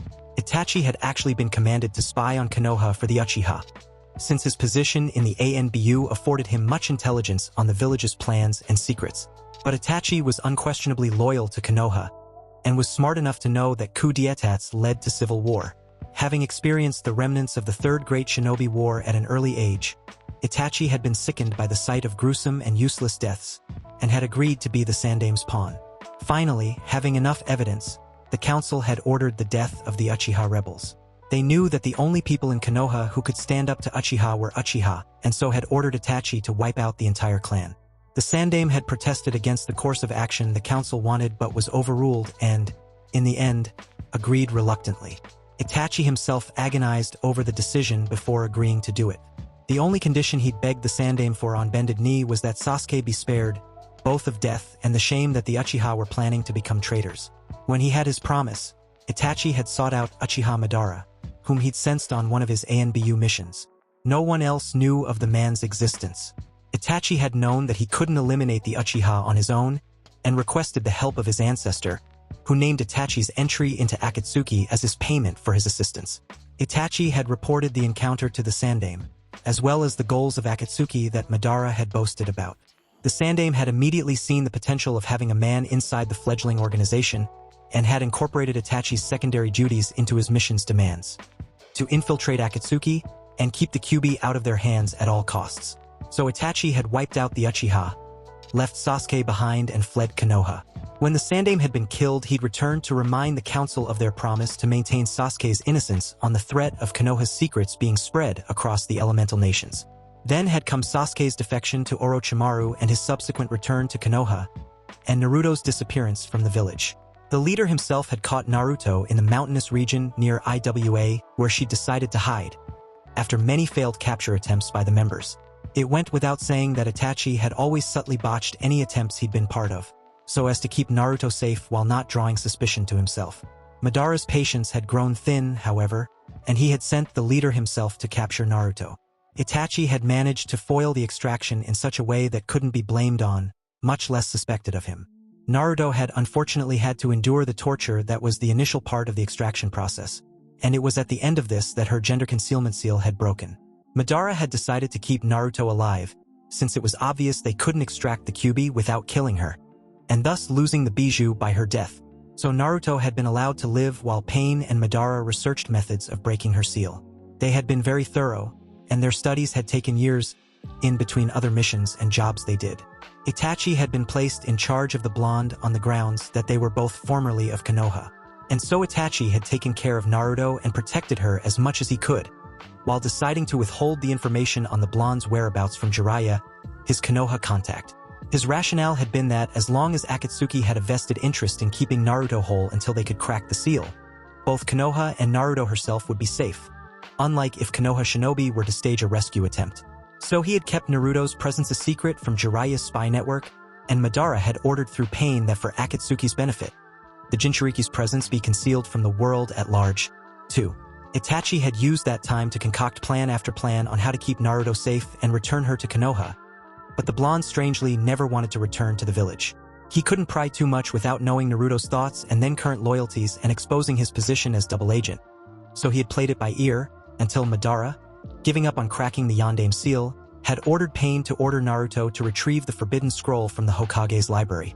Sasuke had foiled the first attempt, but the second had been successful. Naruto had handed over the scroll to the leader without comment. Jiraiya had snuck into Amigakure but ran into Pain's intruder alarm jutsu. Pain had ruthlessly taken care of the Sannin and ordered the assembly of the Akatsuki members to begin the extraction. Naruto had not shown a single reaction to the news of Jiraiya's fate, but as soon as the remaining Akatsuki members had gathered in the cavern they used for extractions, Naruto had released a significant amount of the Kyuubi's chakra and effectively went berserk. Itachi knew that he wouldn't have been able to handle the situation on his own, and had sent to Konoha for reinforcements, which lead up to the battle that day and the safe return of Jiraiya, Naruto, and the Forbidden Scroll. Sasuke closed his eyes. The entire story was incredible, and was it not for the mission request Tsunade had managed to produce that had the mission's details and the Sandaime seal? Just as Itachi had described, he would have accused Itachi of manufacturing the whole fantasy. His entire body trembled with suppressed emotions and broiling thoughts. He needed to be alone. He needed to sort his thoughts. He needed to reevaluate Itachi's place in his life again. He needed to think over Naruto's condition for marriage. He squeezed his eyes harder and forced himself to take discreet, deep breaths to prevent panic from settling in. Abruptly, his eyes shot open and he released Naruto's hand, and stood, all in one fluid motion, with a meaningful nod in Itachi's direction. It scared him how he still managed to connect with Itachi, that the man could understand what he wanted by just one small gesture, and that he knew that Itachi had understood him. He turned on his heel after receiving Itachi's acquiescing nod and strode to the window, opened it and hopped out. Ignoring Naruto's alarmed call, he shunned Shined to a place where he discovered was calming and peaceful enough for him to think over things rationally. He'd first discovered it after learning of Naruto's parentage, and had decided to sit on top of the stone embodiment of Naruto's father's head and look out over the village. It had calmed him then, and he was sure it would calm him now. A cool gust of wind greeted him, one that promised rain in the near future. Without opening his eyes, he settled between two spikes of the Yondaime's hair and sagged bonelessly against the rock, allowing the tension to flow out of his limbs. He felt his confused thoughts begin to calm and form rational trains, and when he felt able enough, he started examining them. Itachi. On the one hand, he'd confessed to killing the Uchiha clan, but he'd done it on the Hokage's, the council's orders. But Sasuke had been able to look underneath the underneath. He'd been able, for once, to hear what Itachi hadn't said with words. Itachi had killed the Uchiha to protect Sasuke. Had anyone else been commanded to carry out the mission, Sasuke, innocent boy that he'd been at 8 years old, would have been cold-bloodedly killed along with the rest of the traitorous Uchiha. He didn't know how he knew it, but he was sure the major reason why Itachi had even agreed to the mission was to keep Sasuke safe. While Itachi had been serious about preventing a civil war, he had been dead serious about his role as Sasuke's elder brother, and had wanted to protect him the way their parents had never done. A sob gurgled in his chest and his throat constricted. A hot, stinging feeling spread along the backs of his eyes. Itachi, for all the rubbish he had spouted about testing his strength, for all the facades he had had to put up in front of the world, loved Sasuke enough to face revulsion by his comrades, friends, and the shinobi world in general. He had done the deed and left Sasuke alive because of his love for his little brother, and the fact that he wanted to die by Sasuke's hand. Sasuke could tell that that part of Itachi's spiels had not been faked.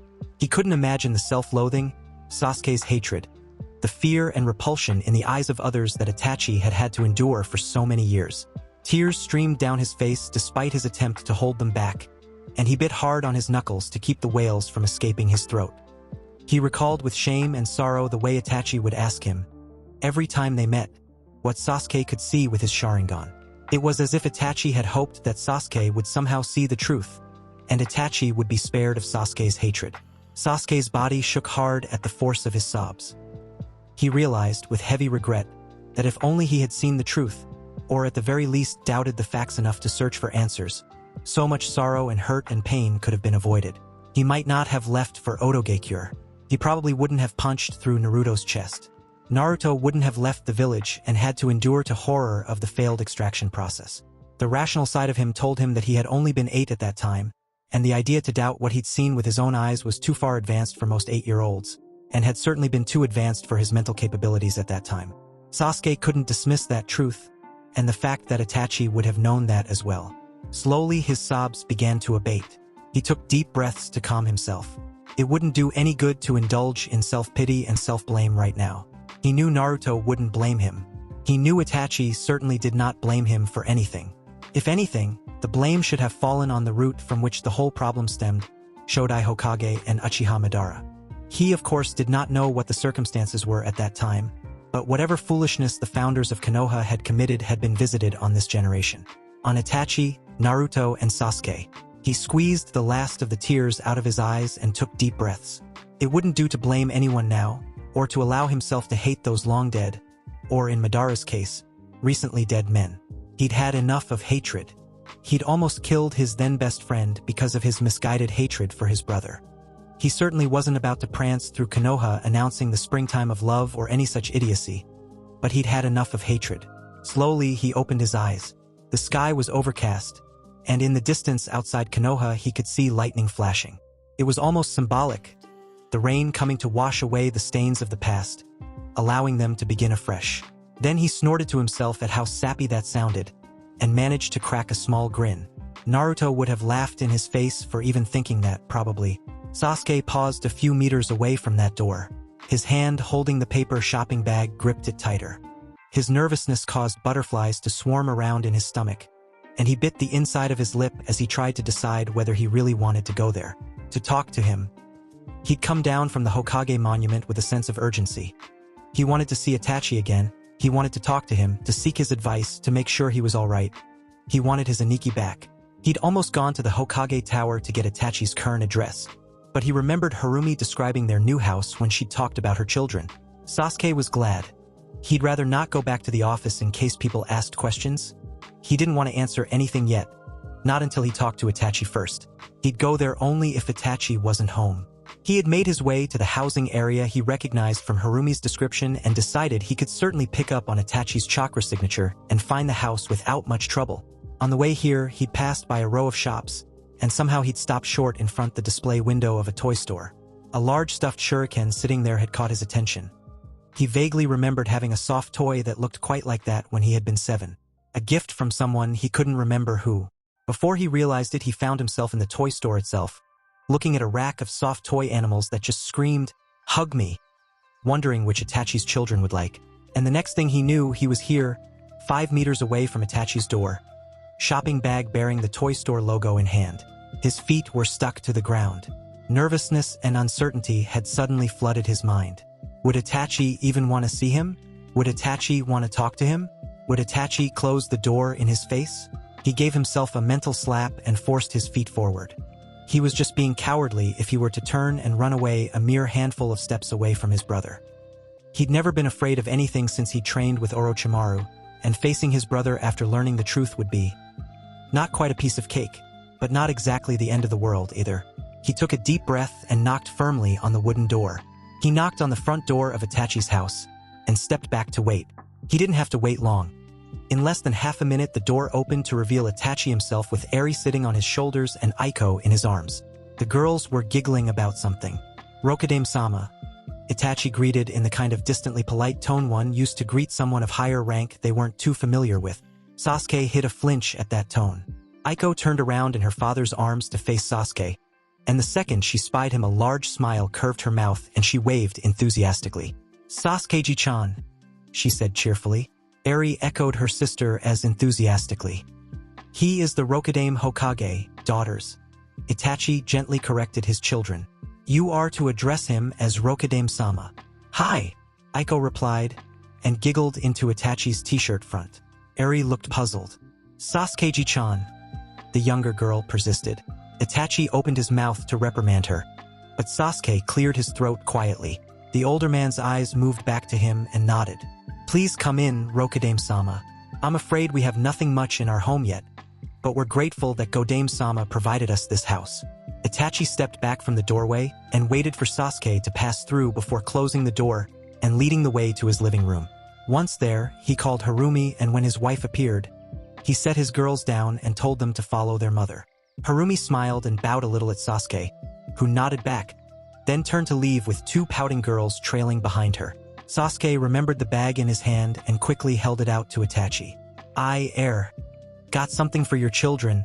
I'm not sure if they already have something like this, or whether they'd like it or not." The older man just stood there quietly, looking searchingly at Sasuke's face, making the younger have to squash the urge to turn away or avert his eyes. After a few moments, Itachi nodded with a softer expression.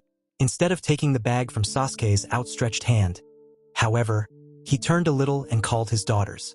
"Aiko, Eri, Rokudame-sama has brought something for you." Aiko pivoted with a grin on her face that looked out of place on her Uchiha features. Eri turned around as well, but by the time she actually faced Sasuke, Aiko had already reached the safety of her father's legs, whose pants she clutched onto. Eri toddled over to stand beside her sister and peeked out from behind Itachi's other leg. Itachi let out a soft sound of exasperation. "My apologies, Rokudame-sama. My girls are rather shy. They have not had much contact with other people." He bent a little at the waist and gently pushed his daughters forward with a hand on their backs. Sasuke crouched onto one knee rather awkwardly, feeling alike he was a genin again, and had to recapture a particularly jumpy pet.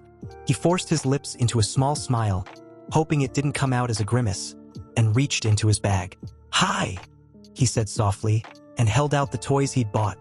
He'd gotten them soft toys. The shuriken that reminded him of his own long-lost toy, a pillow in the shape of a flower, and an orange single-tailed fox. Sasuke had been rather surprised to see the fox sitting on the shelf, grinning at him from amongst the other stuffed animals. "These are for you." Surprisingly, or perhaps unsurprisingly, Eri was the one to toddle out first, her eyes riveted to the brightly colored flower. She reached out and took the toy from Sasuke without even looking at him, and pushed her nose into the middle of the flower and giggled. Seeing her sister holding the toy, Aiko shyly shuffled up to Sasuke. "I like the fox, Sasuke-ji-chan," she informed him with a hopeful grin. Sasuke felt affection start to bubble up in his chest for the little girl and her younger sister, and his smile came easily. He held out the fox to his eldest niece, who took it and hugged it immediately. "Thank you, Sasuke-ji-chan," she said with a little bow, then jabbed her sister with her little elbow. "Say thank you to Sasuke-ji-chan, Eri-chan." Eri dragged her eyes away from her new toy and glanced fleetingly, almost dismissively at Sasuke, and mumbled a quick thank you. Sasuke smiled and held out the shuriken to Aiko. "You are very welcome, Aiko, Eri. Give this to Otudo, alright?" Aiko nodded obediently, and pulled her sister away after taking the toy shuriken from Sasuke. The girls ran back to their mother, brandishing the toys in her face and telling her how their Sasuke-ji-chan had given them the toys, and that there was even one for Kazuo-chan. Harumi raised grateful eyes to Sasuke, who just smiled a little in response. The Uchiha matron gathered her girls with one hand while holding onto her son in the other arm and shepherded them away from the room. Sasuke stood to face Itachi. "You did not have to, Rokudame-sama. My thanks." Itachi raised an arm. "This way, if you would please."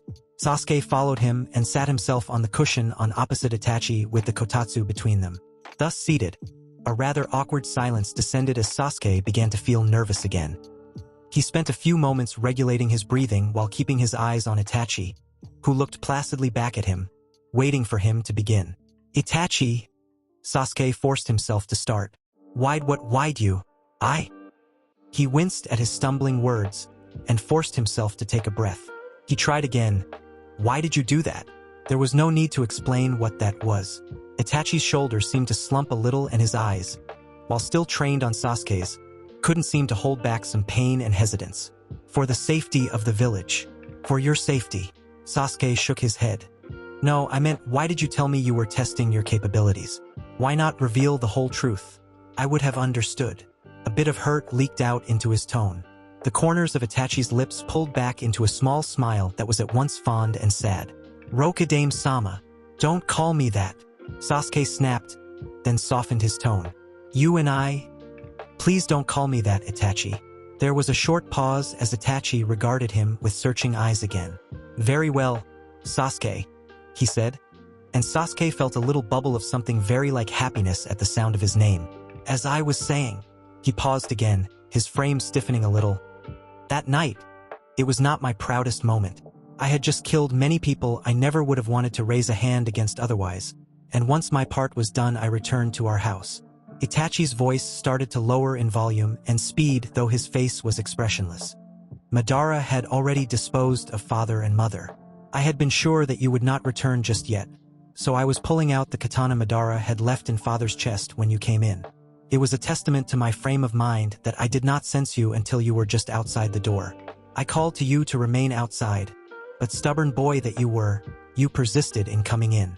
Itachi drew a breath that was a little shaky, Sasuke noted, before he continued. It was all I could do to hold back my own emotions. The mission was such that I was to take the blame, and the circumstances were singularly perfect for you to be able to pin the blame on me as an eyewitness. I had not counted on, not wanted for you to see me, ideally, but since you had seen me, standing over father's and mother's bodies no less, you naturally questioned why I did what I seemed to have done. My mouth ran ahead of me, I'm afraid, and I came up with the excuse that I wanted to test my capabilities. I even told you about the secret room beneath the shrine before I could stop myself. I had to flee then before I started to reveal more, so I ran. You were able to catch up with me, and I know that when your shuriken sliced my Hittite, ironically, you were using the style I had taught you, and I had to retie it. You saw my tears. I had to use my Sharingan to blur that particular section of your memory, as it would have contradicted with the image of a cold-blooded prodigy only interested in his own capabilities. So after you collapsed I had to run, as Konoha Nin were starting to appear at the compound's gates. I joined Madara in the forest outside Konoha, and from then on my life in the Akatsuki began. Sasuke watched as Itachi paused for a moment. He felt his own throat start to tighten. His emotions were starting to roil again, and he could feel Itachi's emotional upheaval despite his expressionless face and steady voice.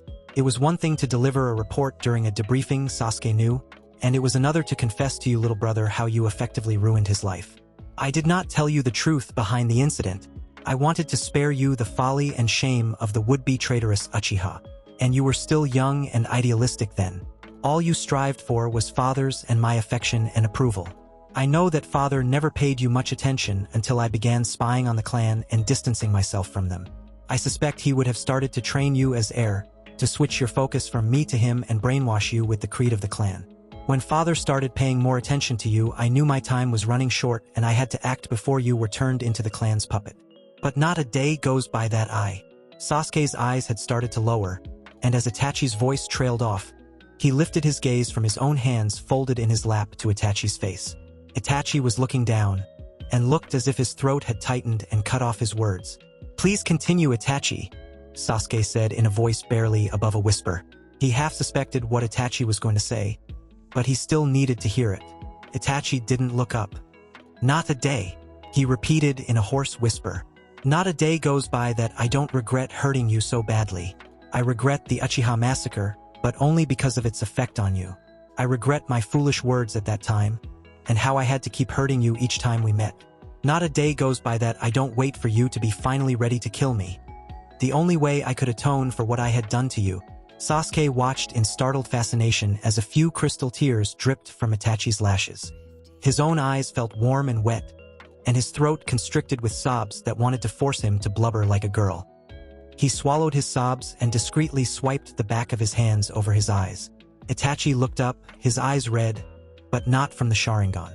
Before he could say anything, though, Harumi appeared and kneeled by his side, setting a tray down on the kotatsu. She silently set out 2 teacups and a steaming teapot. However, before she poured the tea, she took a small paper packet from her sleeve, unfolded it, and shook the greenish powder it contained into 1 teacup. That done, she poured the tea and set the cup containing the plain tea in front of Sasuke and the other one in Itachi's outstretched hand. "Anata, it's time for your medication," she said softly. Itachi nodded. "Please excuse me for a moment, Sasuke," he said, and drained the tea. The slight wrinkling around his eyes as he did so was the only sign of his distaste for the medication. Harumi settled by her husband's side, and after putting the teacup back onto the kotatsu, he curled his arm around hers. Sasuke couldn't see to be sure, but it seemed like Itachi was holding on to Harumi's hand. "I understand your wish to avenge the Uchiha," Itachi resumed quietly. "I beg your grace in this matter. Please allow me to train my children to defend themselves and their mother. The moment Kazuo is able to do so, I will submit myself to you to do as you please." Itachi released his wife's hand, stood up, then suddenly bent smoothly down onto his knees and bowed with his fingers arranged in front of his head, which was touching the ground. Harumi had also bowed down as low as she could from her kneeling position earlier. Sasuke's eyes went wide and his mouth suddenly felt drier than the inside of the Kazekage gourd. Did Itachi actually still expect Sasuke to want to kill him? And Itachi was actually willing to be killed by Sasuke? And Harumi actually agreed with the whole thing? It was ridiculous, and Sasuke quickly rose a little, half rising from his Saiza position with his palms on the surface of the kotatsu for support. "Itachi, Harumi, get off the floor," he said, sounding and feeling a little panicky. It left a bad taste in his mouth to see his brother and sister-in-law on their knees to him like that. "Get up." Itachi and his wife rose slowly, Itachi helping Harumi up. Sasuke could only marvel at what a change his life had been through. Just a week ago, he wouldn't even have granted Itachi the grace period he'd requested for. But now to even think of maliciously spilling Itachi's blood made him sick. A voice that sounded strangely like Naruto's was shouting at Harumi in his mind, yelling about how she could just allow her husband to effectively pledge to die when he had a family to take care of. Sasuke found himself agreeing with the voice. "Please consider my request, Rokudame-sama," Itachi said again, softly. Sasuke's eyes narrowed. "Sasuke," he snapped. "Don't call me that. My name is Sasuke." "Sasuke," Itachi amended. Sasuke bit his tongue to prevent himself from giving Harumi a tongue lashing. Now was probably not the prudent time to say anything, since he didn't know what the situation was between the husband and wife. An awkward silence ruled for a while, until Itachi reached for the teapot but missed the handle and ended up almost knocking it over. Harumi quickly caught it and poured her husband another cup of tea. Sasuke's eyes had narrowed again at that, and a sinking feeling developed in his stomach. "Itachi." "Yes, Sasuke? You're going blind, aren't you?" Sasuke gritted out. In his lap, his hands were clenched tight in anticipation of the positive answer. It came too quickly and too nonchalantly for Sasuke's liking. "Yes, I am." Despite having expected that answer, Sasuke paled a little. Harumi noticed and hastened to explain. "Tsunade-sama has looked at Itachi's eyes. She said there has been thickening of the blood vessels in the eyes, probably due to use of the Sharingan, and this has been the cause of his deteriorating eyesight. Cataracts have also developed, also due to Sharingan overuse." "Manjikyu," Itachi corrected gently. "Manjikyu overuse," Harumi said. She bowed her head a little. "Tsunade-sama has graciously offered to surgically correct the defects. She says it is not a permanent cure, but Itachi will retain his sight for another 25 to 30 years, provided he doesn't use the Sharingan excessively and the Manjikyu at all." Sasuke struggled to form words. Itachi somehow sensed his distress, and a small smile curved his lips. "It was a price I was aware of, Sasuke, and one I was willing to pay for your safety. I am willing to pay that price again if ever it becomes necessary for the well-being of my family." His subtle emphasis on the word family left Sasuke no doubt at all that he was included in that category. And now, having learned the truth, Sasuke knew just what it meant to be part of Itachi's family. Hope you guys enjoy this part of this fanfic. Do like a D comment down for next fanfic.